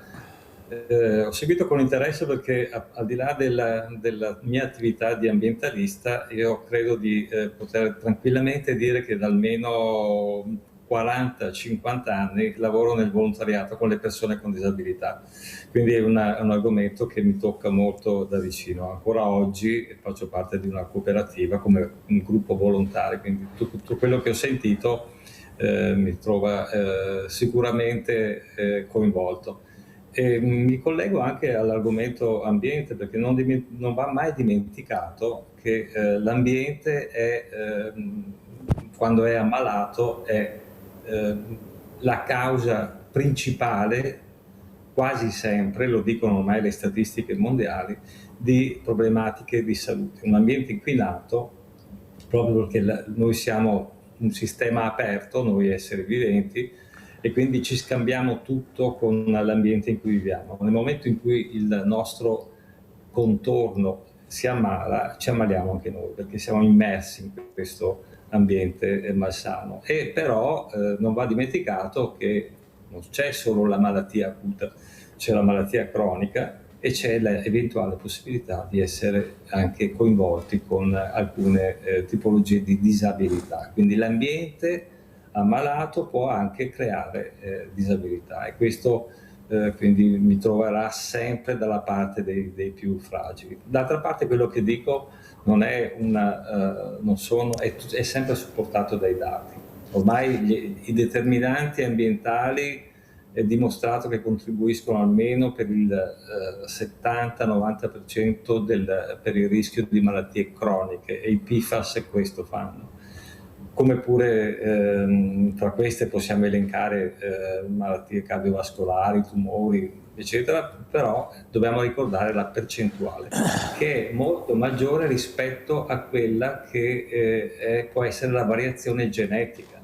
Quindi è molto più importante ormai l'ambiente rispetto alla genetica, e spesso uso la parola epigenetica, proprio quando parlo con i ragazzi anche nelle scuole, dico sempre, quando pensate o sentite la parola epigenetica, pensate all'ambiente, per tutto quello che può influenzare anche la genetica attraverso le sostanze tossiche, tutto quello che possiamo elencare nei danni che possono avvenire per l'ambiente. E ancora per di più, per aggravare la cosa, non dobbiamo dimenticare che addirittura il rischio di mortalità legato a cause, a fattori ambientali, è di mortalità prematura, cioè andarsene prima, è di circa il 17-18% rispetto a quello che può essere la predisposizione genetica, che è circa il 2%. Quindi pensiamo a quanta importanza ha l'ambiente e la forza che ha di condizionare la salute. Cosa possiamo fare? Possiamo fare tantissimo, perché non è più immaginabile, con tutti i dati che ci sono, che una parola come la parola prevenzione non venga effettivamente messa al primo posto. Dottor Lupo, la fermo un secondo solo, perché abbiamo Nico da Padova, se no mi cade la linea. Vai Nico. Mirella, buongiorno, sono Nico, ti ho chiamato qualche giorno fa, mi sembra, non so se ti ricordi di me, nel caso non ti ricordi di me, sono quello del disegno della maestra. Sì, ho capito Nico chi sei, vai, ecco. vai. Niente, ho sentito, mi hanno appena portato a casa che ho fatto la spesa, sono quello che ha la sclerosi multipla, crisi epilettica e tante altre cose. Ho sentito che c'era un prete. Sì, eccolo qua, Don Maurizio Dassé. Ok, allora come ti avevo detto mi piacerebbe parlare un pochettino. Ti ho accontentato, ho invitato Don Maurizio, vedi che ti ho accontentato, Nico. Grazie mille, gentilissima, e soprattutto grazie della compagnia. Allora, volevo chiedere a Don Maurizio Dassier, Don Maurizio. Ecco, a Don Maurizio, allora, io ho la sclerosi multipla, crisi epilettiche e qualcos'altro, però sono anche pranoterapista, guaritore, e ho delle doti medianiche, insomma. Sono andato a Santo e cosa è successo? Perché sento tutti quanti che parlano bene del Sant'Antonio da Padova. Allora io con appuntamento ho suonato il campanello e non sono stato ricevuto. Ho suonato diverse volte e non mi hanno mai ricevuto. Dopo, e pertanto perché è successo più di qualche anno fa, dopo, siccome all'epoca riuscivo ancora a fare le passeggiate e adesso non posso più farle, prima ancora ero seguito da un esorcista che ha detto: Nico, ti è stata fatta una fattura per la solitudine. Ok, ha detto ti seguo io, però siccome che all'epoca mi piaceva fare la passeggiata, andare a visitare le chiese, conoscere persone anche di chiesa, ho appurato che sto prete, come mi ha detto questo, come che mi ha detto ti seguo io, non mi ha più seguito, proprio mi diceva: ma cosa sei venuto a fare qua? Ha detto: cavoli, se hai detto che mi segui mi darai qualche benedizione particolare, roba del genere, e dopo adesso è morto. Comunque, e dopo ho avuto occasione, perché ero amico di un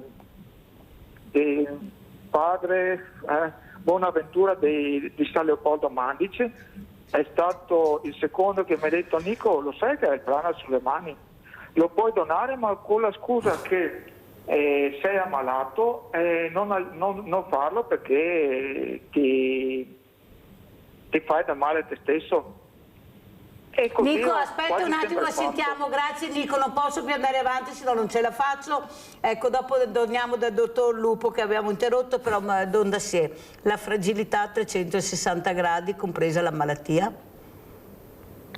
Sì, allora io parto da un dato di fatto che noi siamo costitutivamente limitati, imperfetti, fragili. E questo dato va accolto, perché se non si accoglie la nostra realtà, magari ci si arrabbia, ci hanno i sensi di colpa, si rifiuta l'aggressività, stiamo ancora peggio poi. Ecco. Quindi il limite e l'imperfezione va accettata come una realtà umana, insomma, non si sfugge da questa. Ecco. Poi credo sia importante questo. Una volta, forse adesso molto meno perché mancano i preti, ecco, la comunità parrocchiale era un punto di riferimento non solo per i ragazzi, io ricordo dove ero a Miane, ma anche per gli anziani, gli adulti, per attenuare quel senso di insignificanza, di solitudine, di paura, perché quando si è soli tutte le paure vengono a galla. Tutte le paure vengono a galla. E l'altra parte, ecco, un compito importante che ad esempio io ho come persona, che è anche prete, è quella di ascoltare. Quindi gli anziani, chi viene a parlare con me, io non li caccio. Ecco, casomai dico: guarda, fra 2 giorni, fra 3 giorni, perché adesso ho altre persone qua. Ecco, credo sia un compito fondamentale. Io ho sentito, se non ho capito male, che qualche frate o prete non... Sì. Beh, questi sono ciarlatani vestiti da prete, perché quando un prete, un frate, anche se tu le rompi o le dai la sensazione di rompergli le scatole perché magari hai delle manie eccetera, la disponibilità all'ascolto è fondamentale. È uno dei principali insegnamenti e pratiche del giovanotto, cioè di Gesù, che accoglieva, ascoltava, non mandava via nessuno. Ecco. Però non capita solo a Nico, è capitato anche a me che il prete mi ha detto niente ascolto. Io ho detto, ma lei è un prete o sta facendo qualcos'altro? Per me lei non è un prete, perché la prima cosa, come dice lei Don da sé, è l'ascolto che devi fare, poi devi dire quello che pensi, ma prima di tutto devi ascoltare.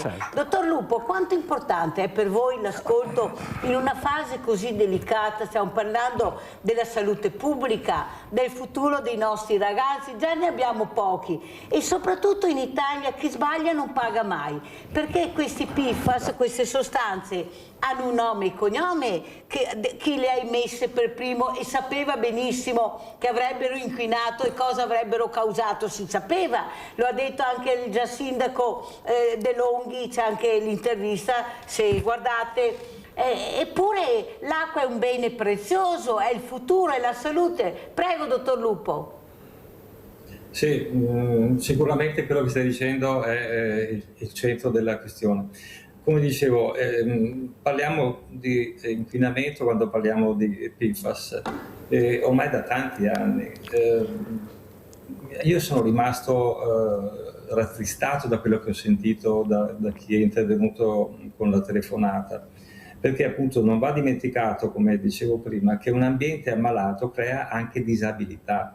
Proprio sulla sclerosi multipla, credo che l'ultimo studio che io ho letto sia di quest'anno, febbraio, marzo di quest'anno, pubblicato su PubMed, quindi riviste diciamo agenzie che pubblicano solo studi o di analisi o meta-analisi importantissimi.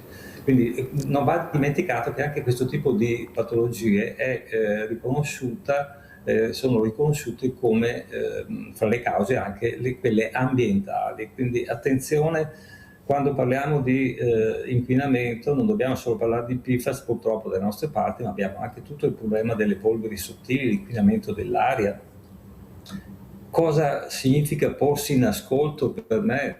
Quello che faccio come attivista da tanti anni, perché certo sono un medico, ma sono anche un cittadino, anzi prima sono un cittadino, un padre, poi sono, per quello che è la mia professione, un medico, e sono un medico che si dedica in particolare alle problematiche dell'ambiente.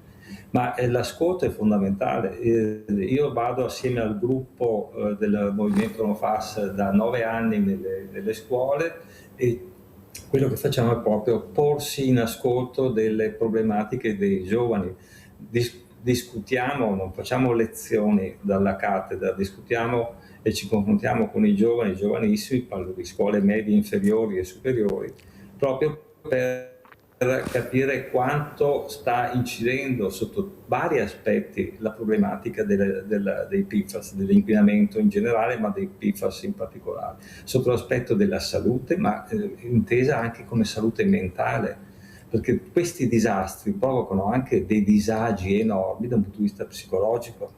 È difficile immaginare che non ci possano essere questi risvolti quando non puoi più bere l'acqua dal rubinetto di casa tua perché è inquinata, quando devi per anni, come è successo e succede nelle zone rosse fino a che non si interviene, procurarti decine e decine di bottiglie di acqua minerale per poter anche cucinare. Quindi questo provoca disagi anche mentali. L'ascolto quindi è fondamentale. Dovrebbe essere così anche dall'altra parte. Molto si sta facendo sicuramente anche da parte delle istituzioni, ma non è sufficiente. Guardiamo quello che sta avvenendo in questi giorni con la grande questione, per esempio sollevata da tante testate giornalistiche, delle uova che sono state trovate, analizzate privatamente da chi allevava queste galline, e che contengono migliaia di nanogrammi, credo 13.000 e passa nanogrammi di PFAS per chilo. Per cui questo è un dato di questi giorni, e questo avviene dopo quasi oltre 12 anni, 13 anni da quando è scoppiato il caso, che nel 2013, mi permetto di dire, è solo scoppiato, ma i precedenti si sapevano da tantissimi anni, perché la stessa ditta che ha provocato questo disastro aveva provocato negli anni 70 un analogo disastro. Bisogna sempre farci anche un po' di memoria storica con i famosi BTF, cioè quelle sostanze che possiamo chiamare un po' gli antenati dei PFAS. Quindi però, dottor Lupo, mi scusi se corro, ma il tempo purtroppo è tiranno, però questa falda si sta allargando sempre di più. Vuoi.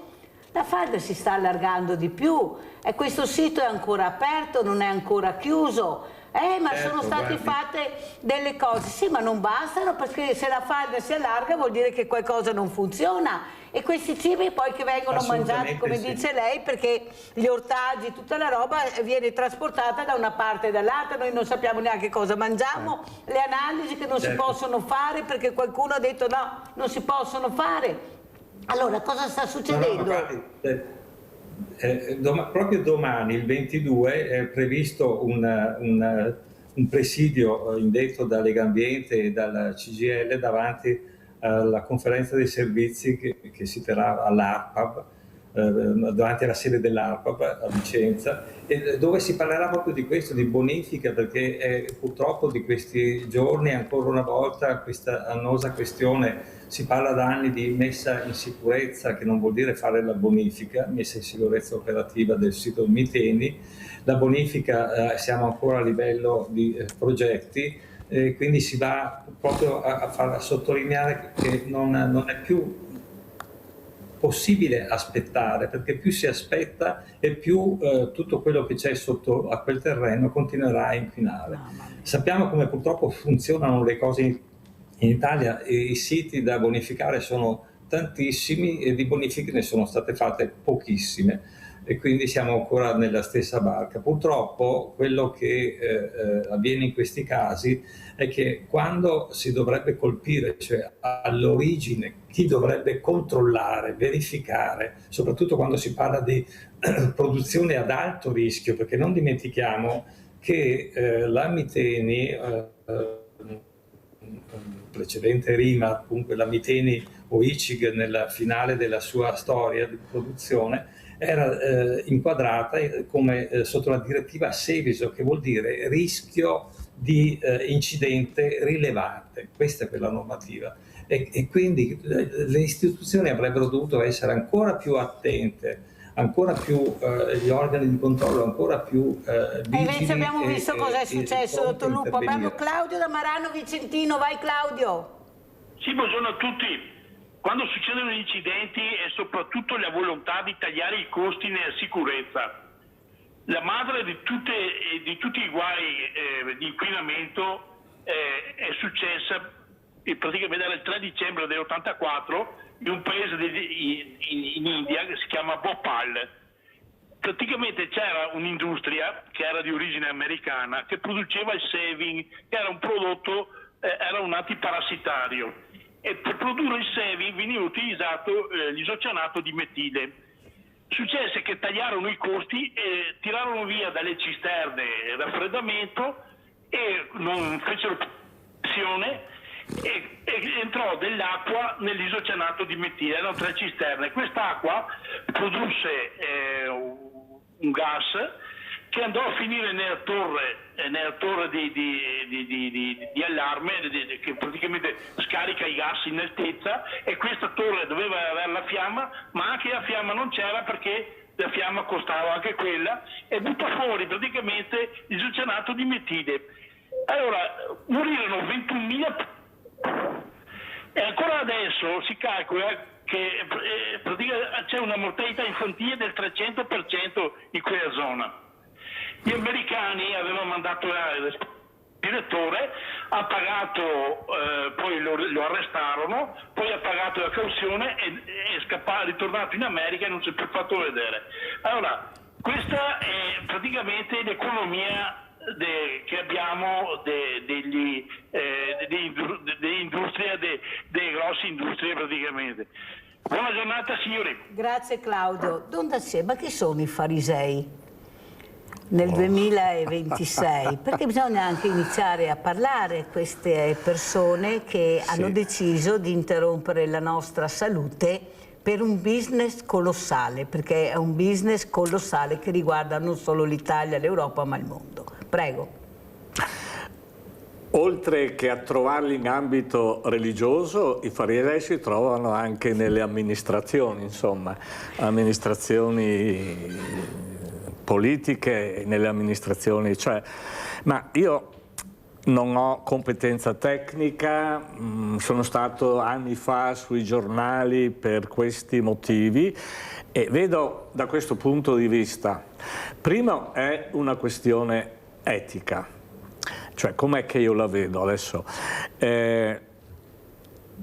L'ambiente è qualcosa di creato dall'uomo, è antropofizzato, no?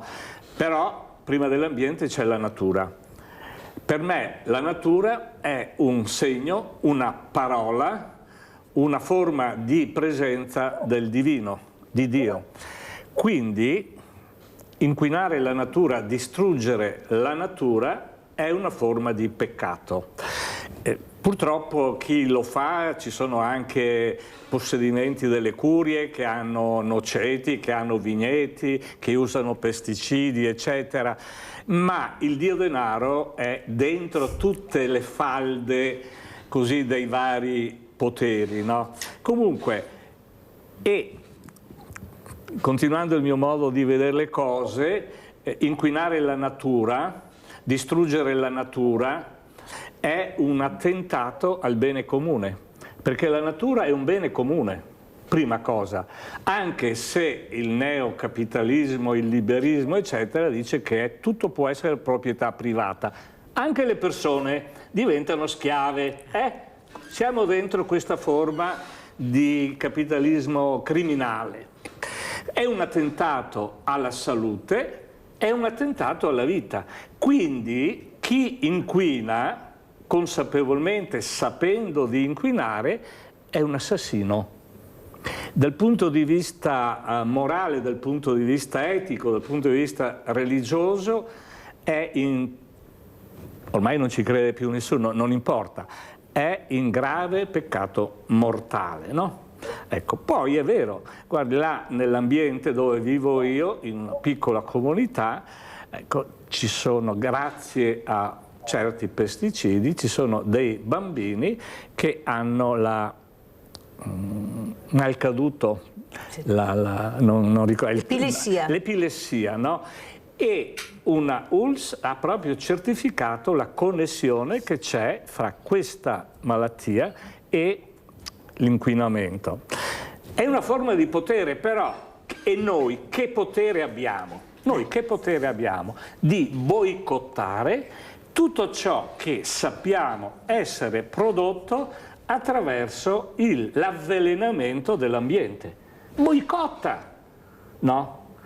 Invece di fanno anche delle manifestazioni contro i pesticidi. Bene, quando vai al supermercato tu non comprare quel tipo di vino, non comprare quel prodotto che contiene dentro chimica e quindi pesticidi, boicottare. Poi volevo dire anche questo, quando uno va da un prete o da un monsignore o da un vescovo e non viene ricevuto come persona, non andate più in chiesa, non meritano che qualcuno continui ad andare da loro. Sì, però siamo culturalmente sottomessi, questa è la verità, certo. Questo è. E poi arriva la rassegnazione. Sì. E con la rassegnazione arriva la solitudine. Allora invece di atterrare dolcemente, come dico io, li fanno atterrare violentemente, togliendo quello che è l'etica della vita. Basta vedere con le guerre, cosa hanno colpito? Con la fame, col cibo, la peggior arma che potevano adoperare. Ma se serve adopero anche questo per fermarti. Allora, dottor Lupo, ha sentito cosa ha detto Don Maurizio da sé, che non gliele risparmia a nessuno, ma che parla proprio da uomo di chiesa, ma che ci crede, che c'è un obiettivo ben preciso, che è quello dell'ascolto e dell'aiuto. Con l'ascolto si aiuta. Prego. Certo, non posso che essere d'accordo per quanto laico, ma sottolineo quello che diceva Maurizio prima. Sì, parliamo di peccato da un punto di vista religioso, ma parliamo anche di crimini quando parliamo di queste cose. Quindi oggi esistono anche delle leggi anche che puniscono penalmente chi inquina. È cambiata la Costituzione solo nel 2022.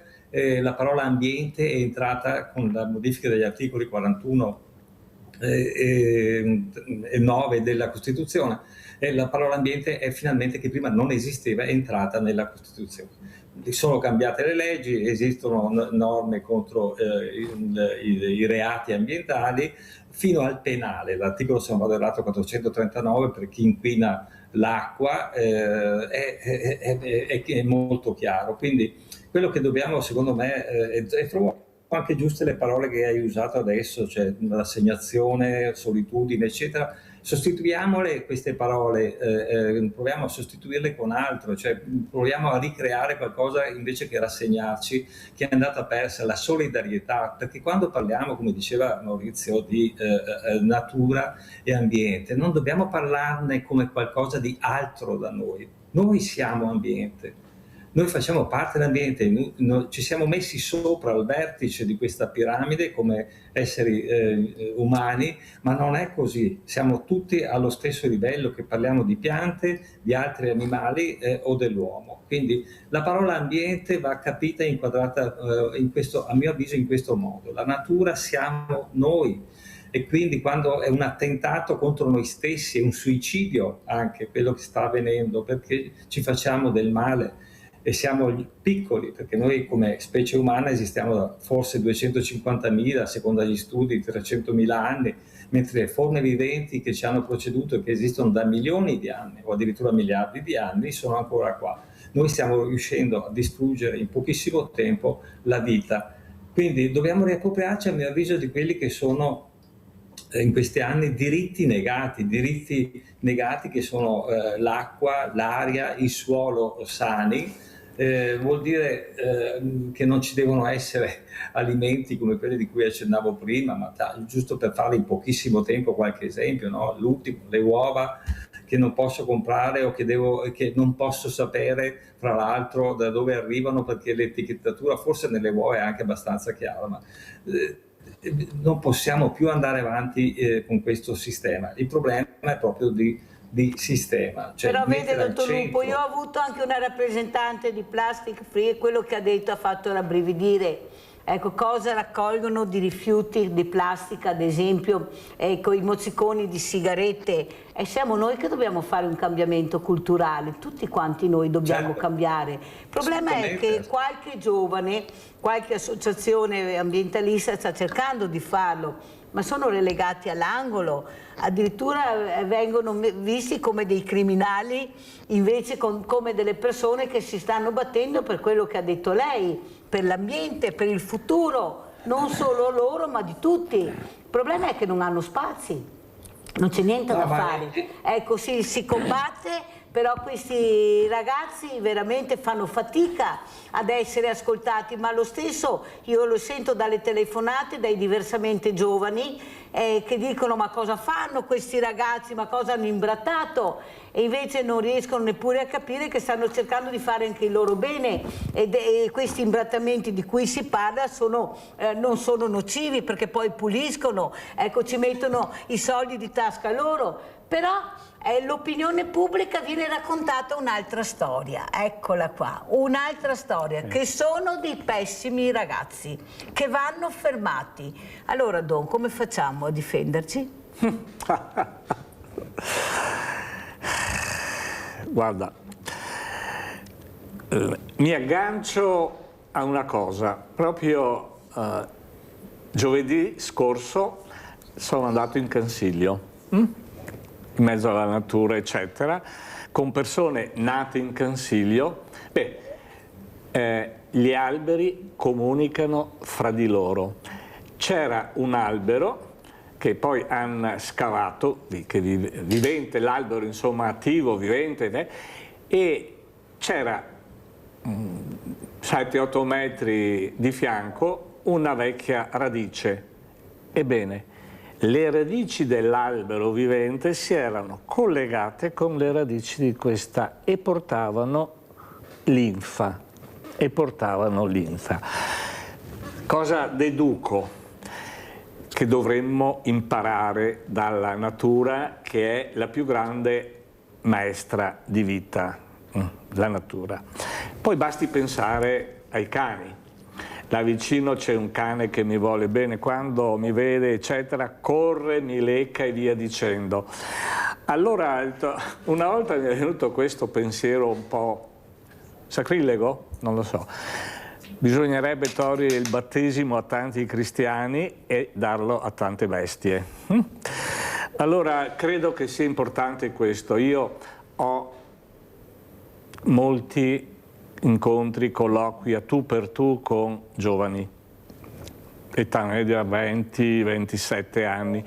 La maggior parte sono universitari e dopo i primi 2-3 incontri che si aprono, incominciano insomma a non temere più il prete anche se l'hanno cercato loro, ecco, io scopro dentro un mondo di valori, di sensibilità, di solidarietà. Certo non lo mettono mica sul gazzettino, non vanno neanche in televisione, ma c'è questo mondo e credo sia nella maggioranza dei giovani. Ecco, c'è un mondo che l'altro mondo, quello dei adulti, cronologicamente adulti, 40-60 anni, cercano di castrare,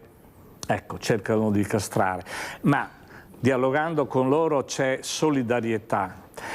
È chiaro che noi ci troviamo, questa è una mia interpretazione, basta sentire anche certi telegiornali o radiogiornali che producono ansia.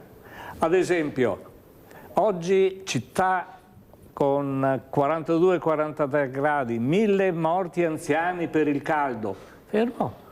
Perché quando io vado in casa di ricovero qualcuno mi chiama: Don Maurizio, è vero che si può morire per il caldo? Beh, se vai in un forno sì. Cosa voglio dire? Siamo dentro anche una cultura della rinunciataria, cioè ti frustrano talmente tanto, ti fanno credere, eccetera, che a un certo punto tu rinunci, a un certo punto dici non ce la faccio più. È quello che vogliono. Per cui ci vuole militanza, ci vuole protesta non violenta, chiaramente, e soprattutto denunciare quelle persone che noi abbiamo eletto quando cercano di insabbiare, di ammorbidire la realtà. Maurizio da Conserve, vai Maurizio. Ciao Mirella e buongiorno ai tuoi ospiti, saluto Don Maurizio, omonimo. Grazie. Allora niente, a proposito di giovani, non so se avete visto ieri sera quello che è successo a Bologna. Ecco, allora io mi auguro che questo non sia l'esempio, ma a parte che ormai saremo purtroppo, anzi ne vedremo ancora di quelle situazioni contro la polizia, perché veramente siamo arrivati a un punto di non ritorno. Come si fa ad aggredire la polizia, che praticamente è il loro lavoro? Naturalmente gestiscono e cercano anche di difendere, se così è possibile, per quello che loro possano fare, ok? Cercano di difendere anche il nostro quotidiano. Allora, io mi riferisco a quello che è successo a Bologna. Ecco, io sono dalla parte della polizia seduta stante, perché naturalmente loro svolgono il loro lavoro. Ok? Ecco, quello di quel marocchino che loro hanno fermato vuol dire che qualcosa c'era. E adesso che non mi vengono a dire che quel marocchino praticamente la famiglia scarica la colpa alla polizia perché no, loro sono intervenuti ed è anche intervenuto anche il pronto soccorso, mi pare di aver capito, ok? E adesso ne fanno una tragedia perché naturalmente la famiglia vuole il risarcimento, ma non funziona così, perché è ora di finirla, di praticamente di risarcire come si chiama? Quello che ha fatto il danno, ok? Ecco, la stessa cosa vale per il signor Ruggero, che io mi auguro che gli diano la grazia, perché quel signore, oltre ad aver difeso il suo negozio, ha difeso la famiglia a spada tratta, e non per questo significa che io non mi posso difendere, ok? Perché la difesa è sempre legittima, ok? Ecco, il ladro deve sapere che praticamente rischia di essere steso in qualsiasi momento. Ecco, attendo vostre risposte e buona giornata. Grazie a Maurizio. Dottor Lupo, prego. È vero che il mondo è bello perché è vario, io sono totalmente in disaccordo con quello che ho sentito, ma in che senso? Nel senso che c'è sicuramente una magistratura che farà le sue indagini, eccetera, quindi mi silenzio su questo. Piuttosto noto questa aria ormai che respiriamo piena di violenza anche nelle parole, cioè io non posso entrare nel merito delle due questioni citate, ma in un caso la magistratura, la giustizia si è espressa secondo la legge attuale fino al 3° grado, quindi come i ladri, è stato detto, devono essere puniti anche gli assassini, quindi purtroppo è così, bisogna pensarci prima di fare i gesti di violenza. Ecco, questo io lancio, visto che c'è anche un ecclesiastico, lancio proprio un appello in questo senso: cominciamo da noi stessi a cambiare. Parliamo di non violenza e non di violenza. La non violenza si attua tutti i giorni col tono di voce che usiamo, con le parole che usiamo, con l'ascolto, come si diceva, e non solo con la prepotenza delle parole. Sono d'accordissimo sulla natura, dalla natura non abbiamo imparato nulla. Io sono un appassionato di medicina, ma negli ultimi anni sto studiando molto la botanica, perché non abbiamo imparato nulla dalla natura, dal mondo dei vegetali, che ci dice tantissime cose. Consiglio per chi ci ascolta di leggere anche solo un libro di Stefano Mancuso, un docente di botanica all'Università di Firenze, che ha scritto delle pagine meravigliose su quello che accennava prima Maurizio, cioè la solidarietà, il mutuo soccorso che esiste per esempio nel mondo dei vegetali, e che noi non abbiamo ancora neanche lontanamente apprezzato e messo in esecuzione. Quindi cosa posso commentare, Mirella? Solo questo, cioè tutto parte anche da noi, non ci sono solo le istituzioni che devono eventualmente essere messe sotto la lente di ingradimento dei cittadini, abbiamo 1000 strumenti, le leggi ci sono per poter anche accedere agli atti, capire che cosa sta facendo un'amministrazione, eccetera, eccetera. Però anche noi possiamo fare qualcosa, perché quando parliamo per esempio di inquinamento, io faccio parte anche di un gruppo a livello ISDE nazionale, cioè ISDE, l'Associazione Medici per l'Ambiente, che sta lavorando sulla plastica, sulle micro-nanoplastiche. C'è una campagna in atto che sta partendo proprio sui mozziconi di sigaretta. Io vado a camminare spesso perché questa è la mia attività per tenermi un po' in salute, cammino e trovo mozziconi di sigaretta dappertutto, quindi quelli non li mette l'istituzione. L'istituzione potrebbe fare qualcosa, per esempio indurre a depositare quei mozziconi se mettono dei cestini, perché no, mettere delle contravvenzioni a chi butta i mozziconi. Bene, dottor Lupo, io ieri ho avuto il direttore dell'Orto Botanico di Padova, il professor Montecchio, abbiamo parlato proprio di alberi, anzi ho presentato il suo libro, che se ha piacere di leggerlo, La grammatica degli alberi, per far capire l'importanza, ecco, di questi esseri viventi. Il problema è che io sono molto preoccupata perché qualcuno invece continua a rilanciare il tema della desertificazione. Lui ha portato l'esempio dell'Amazzonia, dove si stanno veramente uccidendo tantissimi alberi, la famosa deforestazione, per fare posto ai pascoli. E questo, come dice giustamente Don Maurizio Dassè, per lui è un reato gravissimo, è un omicidio che fa male a tutta l'umanità. Ma non ne andiamo fuori, perché che governano il mondo non sono le persone che hanno a cuore l'ambiente, questa è la paura. Anzi, abbiamo più di 70 guerre, cioè, parliamone. Cosa vuol dire più di 70 guerre? Vuol dire uccidere il pianeta, una parte del pianeta che forse non ritornerà mai più. Ecco, ed è una cosa che mi spaventa molto, sentendo gli addetti ai lavori che girano il mondo, che stanno quello che sta succedendo, perché anche noi facciamo parte del mondo. Cioè non è che siamo fuori dal mondo, abbiamo una guerra a 2 passi da casa, ma è come se non ce l'avessimo, perché qualcuno ci racconta un'altra storia. Allora, Don Maurizio, qual è la vera storia, ecco, della persona umana, che sono padri di famiglia, sono nonni, fratelli, hanno sorelle? Eppure sembra che non interessi, che per loro ci sia tutta un'altra visione, che vivono proprio così bene. E queste persone sono proprio così felici, serene, perché hanno il mondo in mano? Non lo so, ecco, questo non lo so. Di certo loro soggiacciono alle leggi della natura, per cui anche loro si ammalano dei loro veleni, anche loro muoiono. Potrei dire con una parola, arriva sempre la giustizia che si chiama morte, no? Ma è una battuta. Però io credo sia questo, noi. Prima sentivo quel signore e dice: io sono dalla parte dei poliziotti.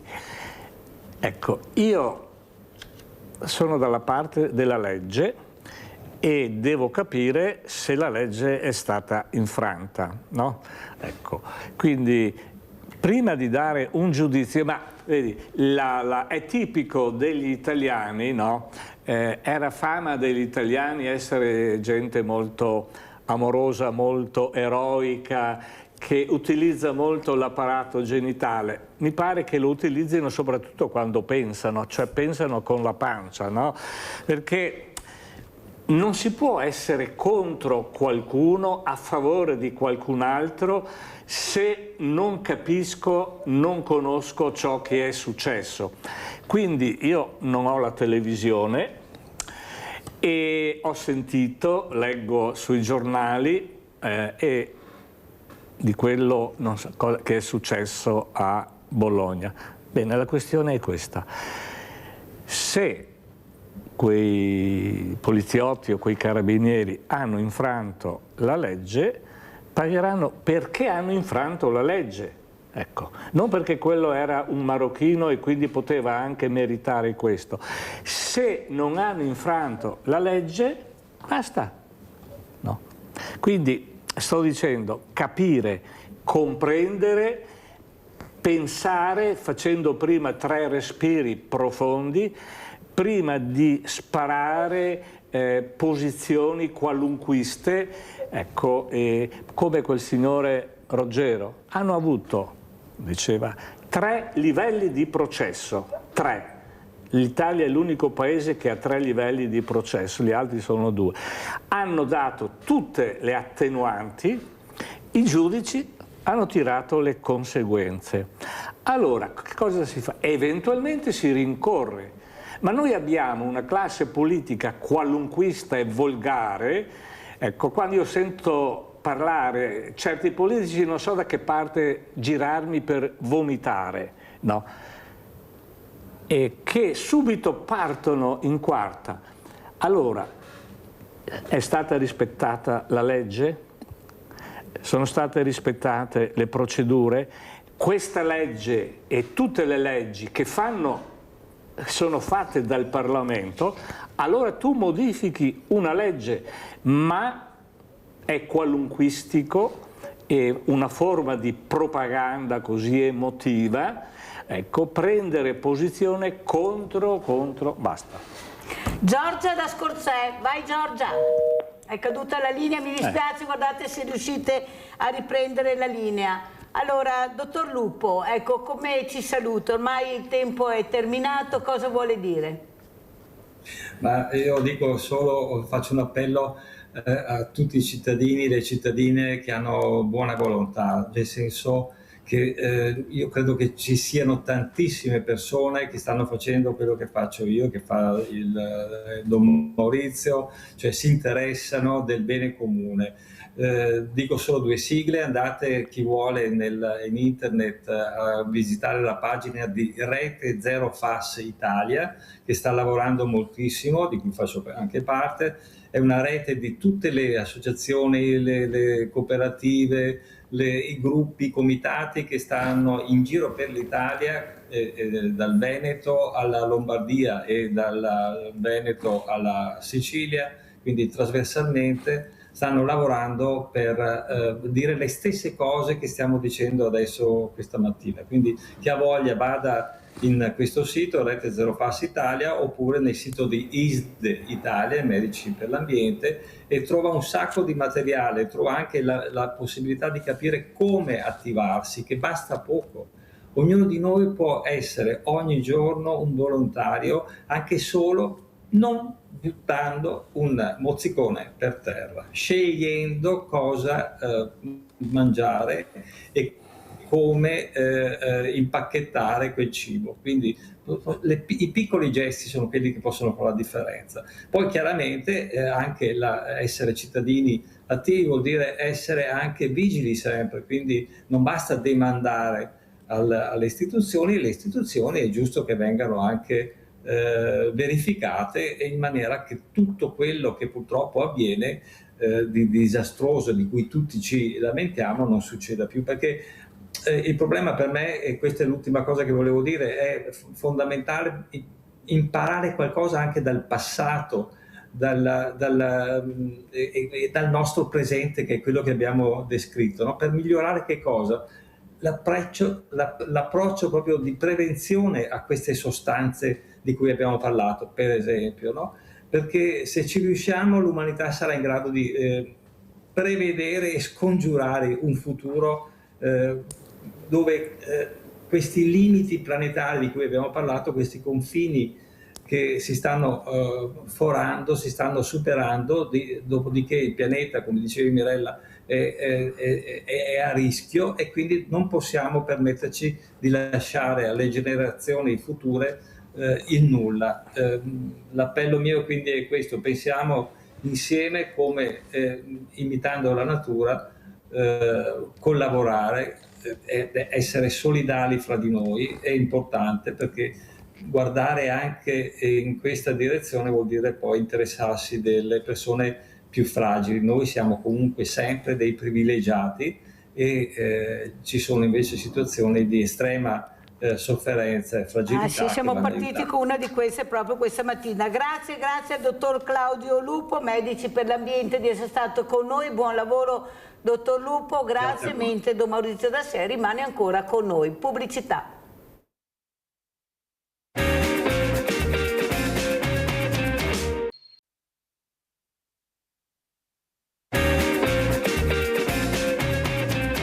Siamo con Michele Favero, segretario del Partito Indipendenza Veneto. Buongiorno Favero, grazie di essere qui. Allora, come vede la situazione? Indipendenza Veneta. Solo per essere precisi, no, siccome c'è qualcuno che faceva anche delle liste civetta, allora c'è sempre prima il Veneto. Essere precisi. No, prima il Veneto, guai. Prima il Veneto sono grandi amici.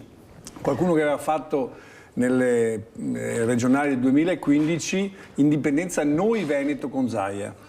Allora io tengo sempre a precisare che io sono il segretario di Indipendenza Veneta, che esiste da 15 anni, l'unico partito che si batte realmente per il territorio, assieme agli amici di prima del Veneto.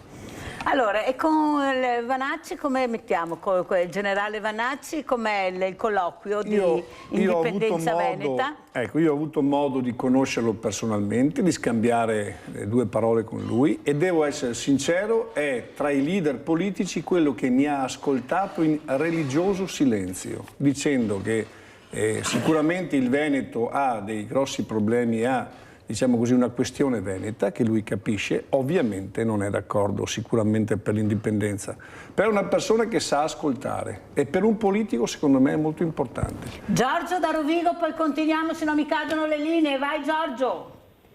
Io sono Dentelli Giorgio da Crespino. Pronto? Prego. Prego. Siccome ho fatto un piacere fratello e la moglie, e mi non c'entrava niente, ho cattato un avvocato, posso dire anche il nome? No. Ora, ho cattato un avvocato, sono davanti 2 anni, e dopo mi pianta lì, e ho cattato un altro compagno. E i bisogni fa il suo dovere, gli avvocati. Per cortesia, mi manda soldi, fondo spese, e dopo mi pianta lì. Ma se c'è una legge uguale per tutti, è da pagare. Caro Giorgio, abbiamo capito benissimo. Dopo ho contato un altro e mi ho detto all'avvocato, non metti in mano sulla roba mia personale. No, vado a fare la spesa, mi devo pagare. E non c'entrava niente, e mi tolto 8.000 euro sul conto corrente mio, non c'entro niente. E adesso avevo un avvocato da Padova, e Gasparini mi tira fuori tutto e è avvocato un altro, ha da pagare 347.000 euro d'anno, capisci? Che signora mi lavora in fonderia a Rovigo, io ero responsabile della manutenzione, e quando sono sta a casa andare in pensione ho tirato qualcosa in più.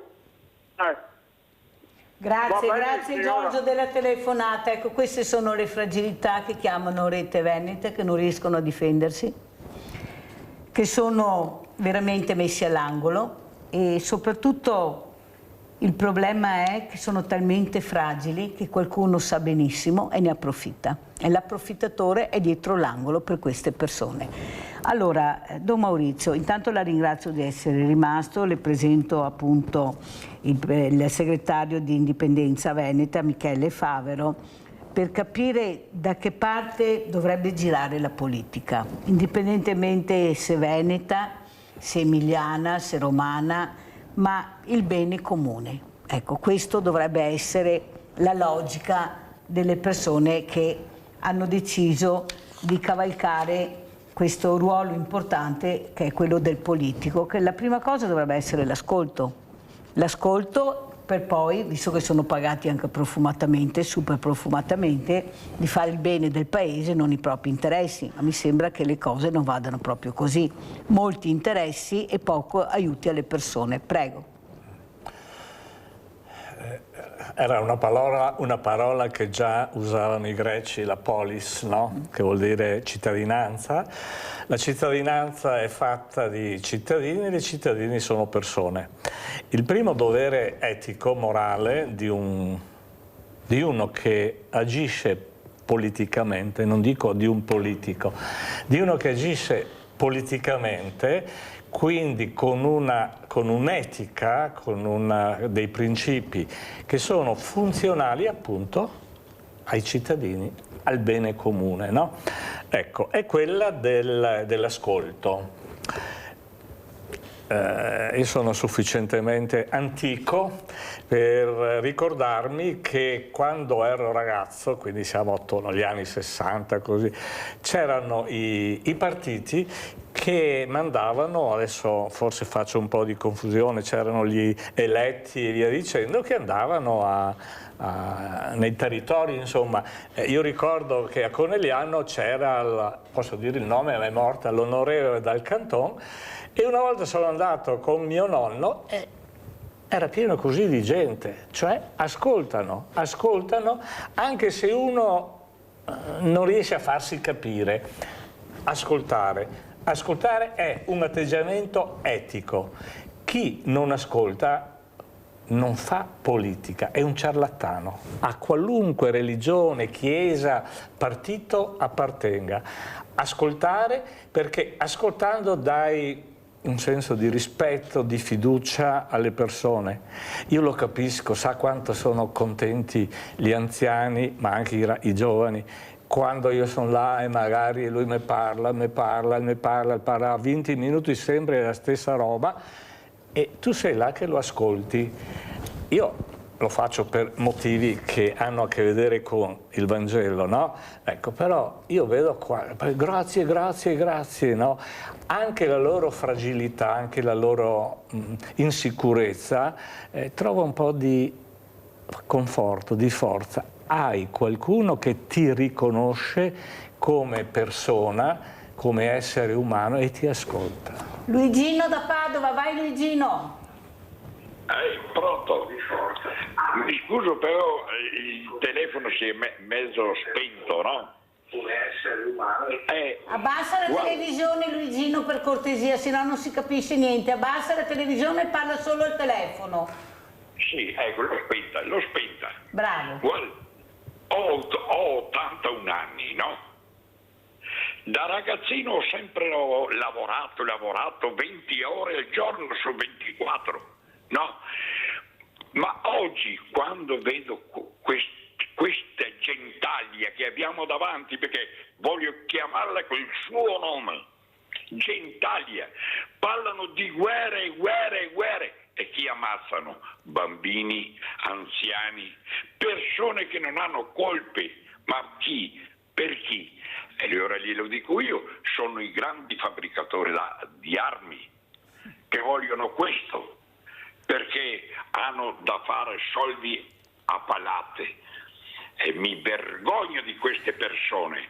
Abbiamo delle direzioni davanti che sono là, che non capisco queste persone, questi partiti. Facciamo una cosa.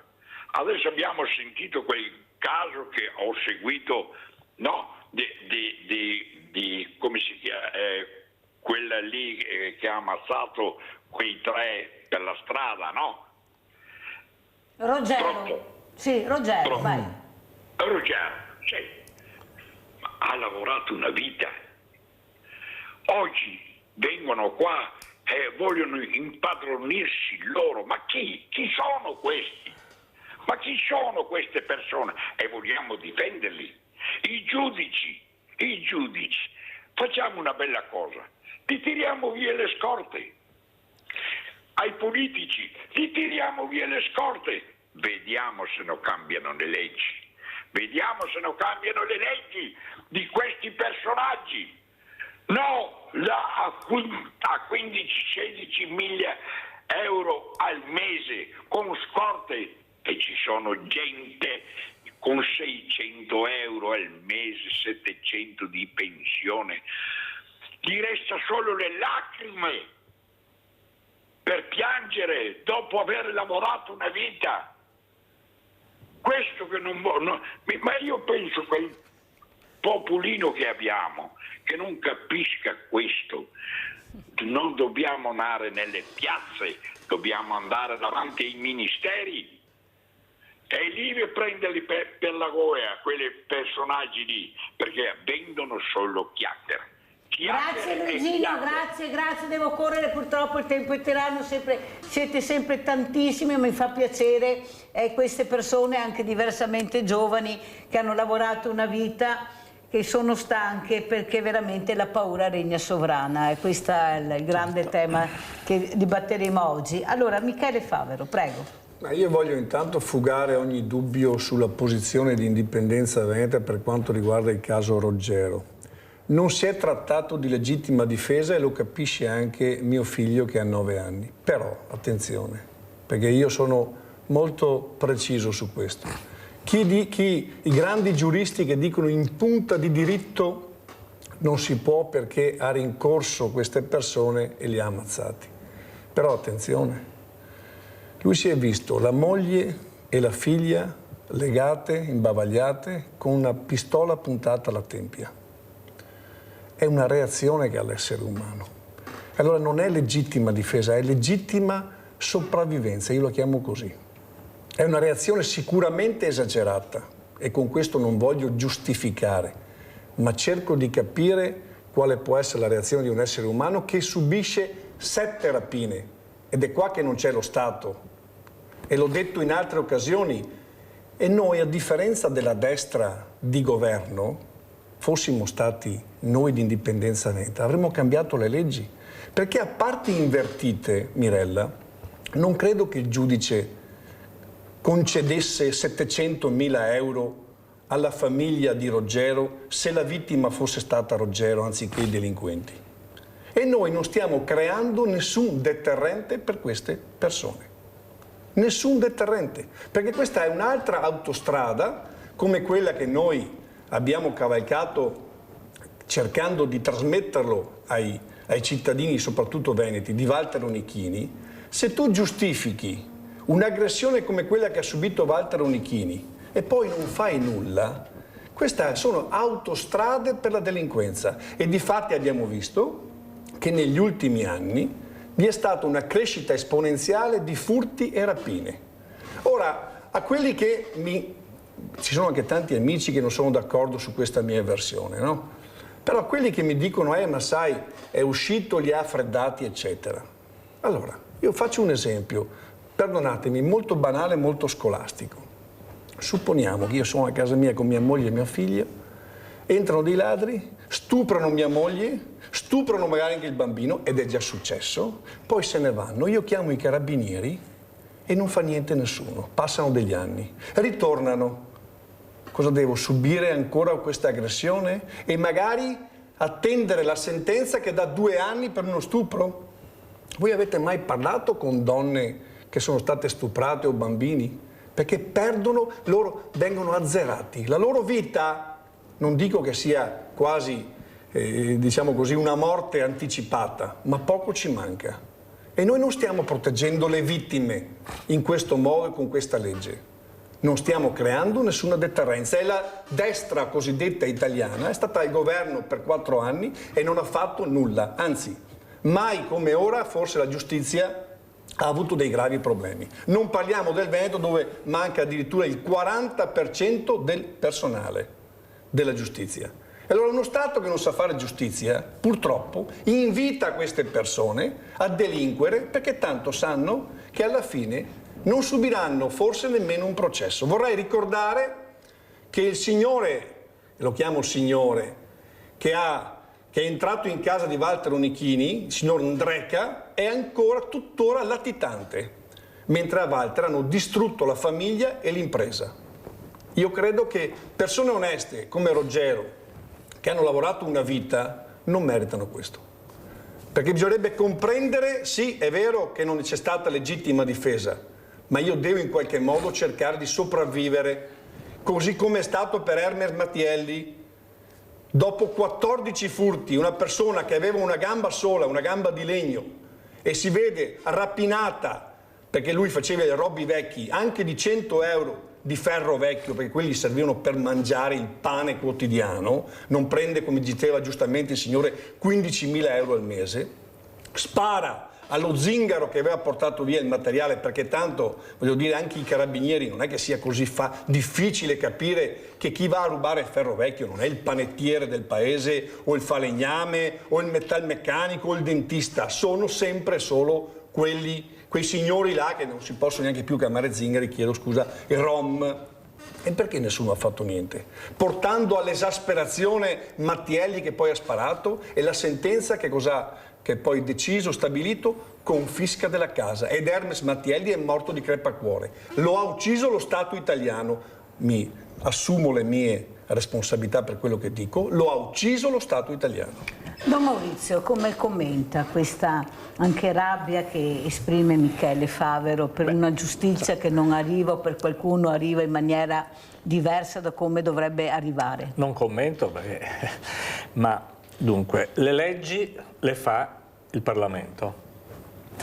Se il Parlamento mi fa una legge che rispetto a quel reato c'è la possibilità di dare una multa da 50 euro a 50.000, è logico che metto il giudice nella possibilità di avere interpretazioni molto libere. Allora, se dice il giudice 100 euro di multa, ecco, io da parte, se dice, cosa ho detto, 50.000, 100.000 euro di multa, allora, prima questione è questa, non si possono fare leggi che sono infinitamente interpretabili, perché poi compito del magistrato è interpretare la legge, giusto? Giusto. Bene, allora io non accuso il magistrato, ma chi fa le leggi. Seconda cosa, ecco, come dicevo prima, ecco, io mi fermo, il signor Roggero ha avuto 3 livelli di processo, tutte le attenuanti e via dicendo, no? Allora io dico, bene, c'è qualcuno che capisco è la situazione, capisco e comprendo. Bene, allora tu chiedi la grazia. Ecco.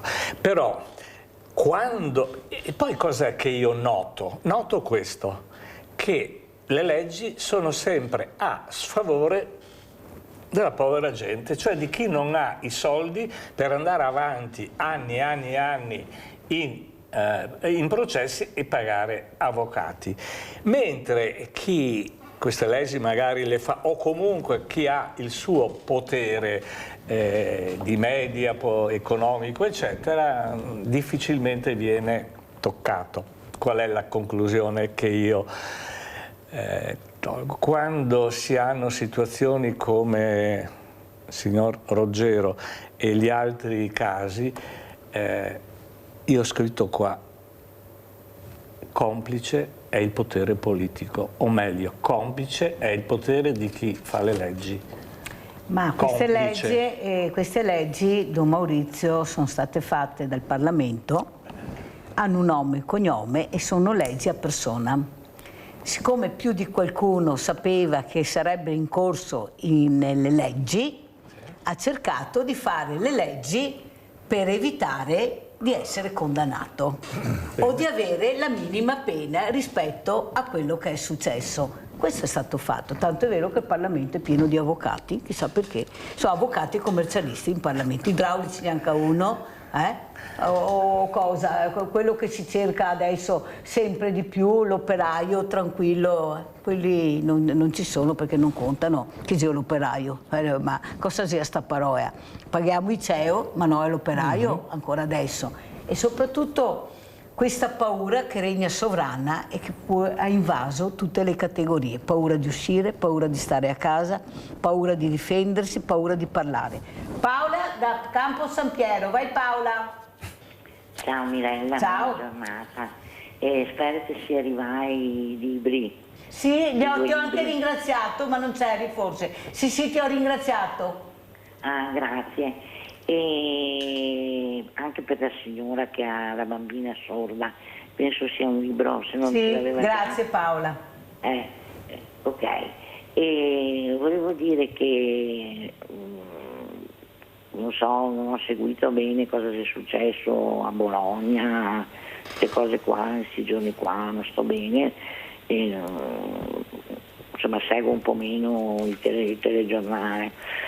E comunque non è la prima persona che insomma coi teaser, quelle cose là che sta mai, che sta fatta insomma delle dimostranze, che cose là. E comunque vabbè, giustamente sarà la magistratura a vedere responsabilità.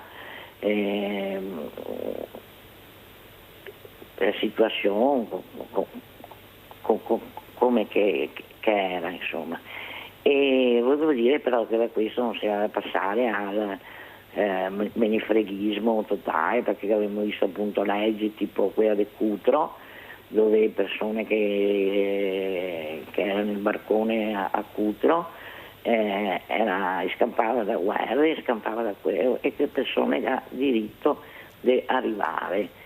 E lui aveva mandato i soccorsi, aveva visto che era là persone dentro, e lui aveva mandato i soccorsi adeguati, ecco. E ora passare dal menefreghismo a non si può neanche a difendersi, insomma, comunque sparare spare, non se che uno si deve scampare. Grazie Paola, se no non ce la faccio a chiudere, sei arrivata lunga, devo sentire anche gli ospiti e dare anche una risposta a Paola. Michele Favero. Francamente non ho capito la digressione con gli immigrati, però sta di fatto insomma che, ripeto, i cittadini hanno bisogno di sicurezza e questo Stato non sta dando loro nessuna forma di sicurezza, nessuna. Poi non è l'unico dei problemi. Stiamo vivendo la seconda immigrazione, specialmente qui in Veneto, perché i ragazzi diplomati e laureati lasciano il territorio, evidentemente perché c'è una politica che è miope anche per quanto riguarda favorire l'insediamento anzi trattenere qui i giovani attraverso non dico degli stipendi decorosi, perché poi dovrebbero essere gli imprenditori a capire, però anche la tassazione sul lavoro. Un ragazzo che arriva a diplomarsi o laurearsi e mette piede in fabbrica con stipendi da 1.200 euro al mese, quando poi l'azienda costano 2.500 o più, ma è ovvio che va via, con rate di mutuo che, se tutto va bene, si portano via metà dello stipendio, con una bolletta elettrica in continuo aumento perché dobbiamo difendere il mondo non si sa che, perché dobbiamo destinare le risorse non agli anziani, ai disabili, ai giovani, ma per le armi, perché noi siamo così intelligenti che dobbiamo arrivare al 5% del PIL per gli armamenti. E Putin è così sciocco che non ci attacca adesso che non siamo armati, ma dice no, prima aspettiamo che l'Europa si armi almeno più degli Stati Uniti e poi attaccherò. Ma vi rendete conto, ovviamente gioco con l'ironia, di che classe politica abbiamo davanti? Ma difenderci da chi? Dai cosacchi? Ma vogliamo capire che stiamo distruggendo questo territorio perché stiamo drenando risorse in armamenti? E vogliamo dire a qualcuno che aumentando gli armamenti saremo più sicuri da chi? Guardate cosa sta succedendo nella sicurezza di ogni giorno. È qua che non riuscite a fare vera sicurezza, perché, ripeto e ribadisco, sono in aumento esponenziale rapine e furti. Ma siamo così sicuri, Michele grosso. Favero, che questi imprenditori, anche veneti, abbiano così voglia di aiutare la persona che lavora per loro? Io non sono mica convinta. Le piccole e medie imprese sono famiglie, perché l'imprenditore che ha un bravo operaio se lo tiene strettissimo, è uno di famiglia. Credimi, perché è l'ambiente che conosco da sempre. Sì, la grande impresa, la multinazionale, non c'entra niente con noi. Abbiamo anche fiori di industriali che fanno parte del nostro Veneto, certo, quali, specialmente detto da una persona molto influente, quando è stato chiesto loro, specialmente i trevigiani, il Favero, di fare squadra per cercare di dare risposta a tutte quelle persone che lavorano e che non hanno casa, di cercare di capire che se uno lavora ha diritto di avere anche, come si faceva l'imprenditore di una volta, che faceva la casa vicino alla fabbrica, lo dico tutte le mattine, e dico anche che forse qualche yacht in meno e qualche casa in meno o villa, visto che gliene ha 20, 30, non sa neanche, ecco, e pensare di più alla persona che l'ha reso così potente, perché è così, e non avvalersi sempre la legge mi permette di fare questo, con stipendi da fame, perché vediamo imprenditori, io ne cito uno che è stato anche intervistato da noi, Vianello, della Texas, che ha detto: la prima cosa, devo far star bene chi lavora con me. È proprio così difficile cercare di capire che dobbiamo anche dare dignità alle persone con il lavoro e con uno stipendio giusto, indipendentemente da quello che dice la legge, oppure sono solo io, tutto mio, e mi lamento sempre, do sempre la colpa a qualcun altro. Ma no, adesso do a Don Maurizio, veloce perché siamo in chiusura. Allora, io non ho competenze, però faccio questi ragionamenti, no? Per prendere certe decisioni bisogna creare paura, ignoranza e paura. Tempo fa, no? Si sentiva per i media eccetera, la Russia potrebbe invaderci, la Russia potrebbe utilizzare le sue armi per invadere l'Europa. La Russia A questo si è legato subito dobbiamo armarci, oppure sono andati dietro a quel ciarlatano di Trump per no. Adesso non si parla più, perché? Perché l'hanno ottenuto tenendo nell'ignoranza la gente e creando paura, la paura di essere invasi da uno che è 3 anni che è fermo là. Allora dietro c'è una regia, c'è una regia. La regia è nelle mani non solo di chi gestisce i media, ma anche di chi gestisce la politica, che ha interessi a questo. Ecco perché non è possibile chiamare politici questa gente in buona parte, ecco, senza fare di ogni erba un fascio, no? Ecco, poi, esempio, allora io ho il figlio di un amico, bioingegneria, ricerca, gli propongono in una università 1.600 euro al mese, un ricercatore. Dov'è che va? Va in Germania, che ne danno 5.000 euro più l'appartamento. Sì. Allora? Vado in Germania. Allora è vero che chi fa politica ha interessi per la famiglia? Non è vero. Perché? Perché se per mantenere la famiglia con un bambino devono lavorare tutti e due perché hanno stipendi da fame, è logico, quando io giravo per le famiglie, che il bambino è là. Dalla mattina alle 7:30 quando viene portato a scuola, poi in qualche maniera torna a casa perché c'ha i nonni o il vicino, eccetera, finché tornano a casa i genitori. Allora, io non ho la pretesa che si faccia politica in Italia o che gli imprenditori facciano imprenditori sulla base del Vangelo, ma certamente che se io ti tasso anche il cesso dove vai, è logico che la gente scappa, è logico che la gente si arrabbia. Qual è la disgrazia? Che si dimenticano quando vanno a votare e sono sempre... Michele Favero, veloce che siamo in chiusura. Allora, il 90% delle imprese venete sono piccole e medie imprese, non c'entrano nulla con le multinazionali, alle quali invece abbiamo concesso di tutto. Vedi, negli ultimi anni hanno chiuso più di 20.000 aziende, piccole imprese, non ne ha parlato nessuno. Adesso, siccome l'Electrolux sta delocalizzando, attenzione, non delocalizza in Bangladesh, in Corea o in Cina, ma nella vicinissima Polonia europea.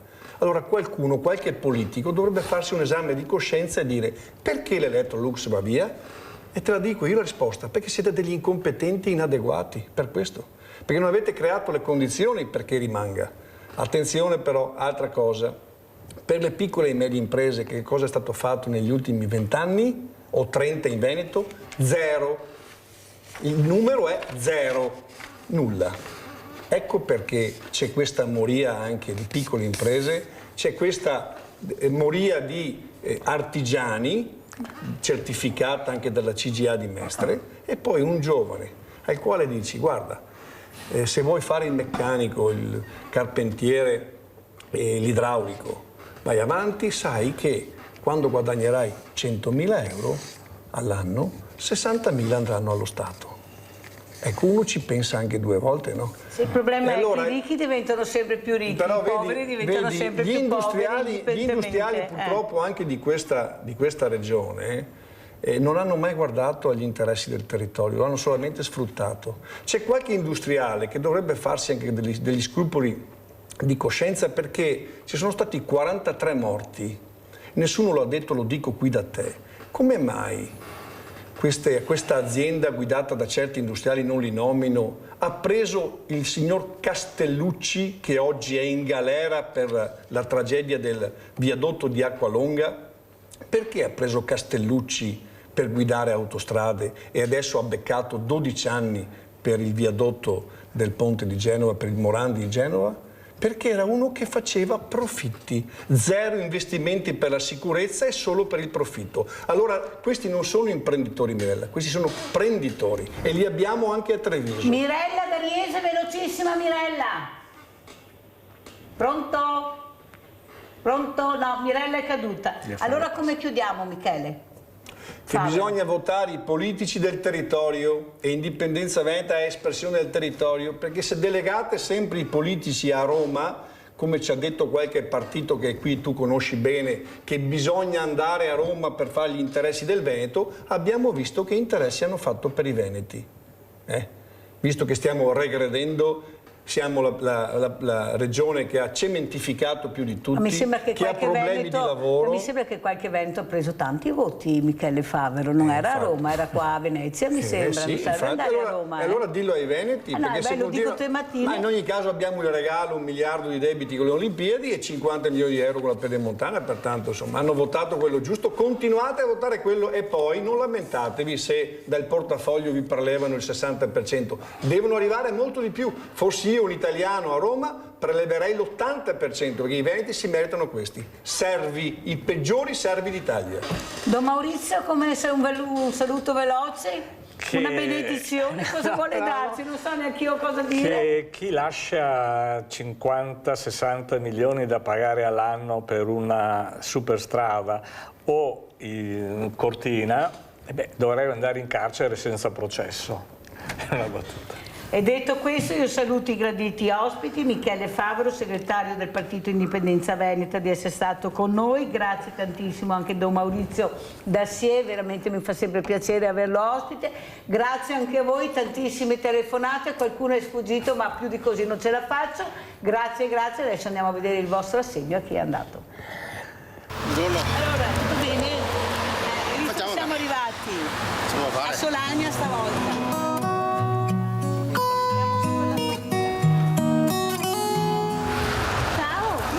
Come ti chiami? Noemi. Ciao Noemi. Ciao. Allora. Sono contenta di conoscerla. Sì. Tutto bene? Dai. Se non ci speravi. Abbiamo fatto i E invece vedi che bravi. Sì, proprio. Che bravi che sono i telespettatori di Rete Veneta. Sì. Siete proprio a parte del nostro. Siamo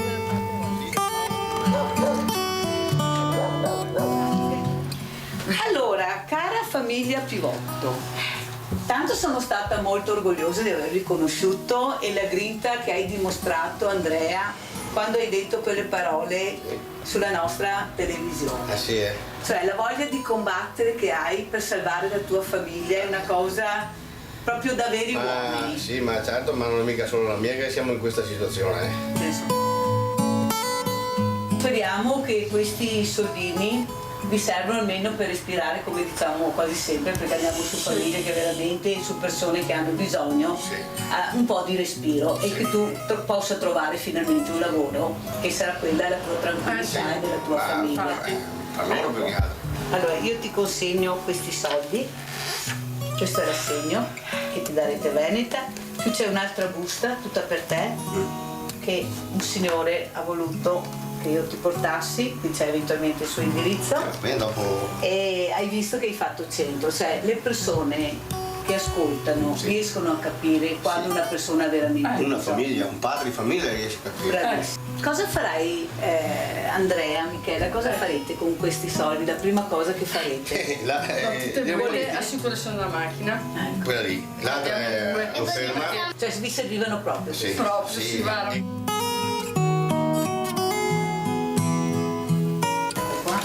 Lo do a Michela, dai, Michela. Te lo meriti, vero Michela? Sì, me lo meritate due, ma quando ho sentito la tua voce proprio... però sono sempre con questo bel sorriso, vedi?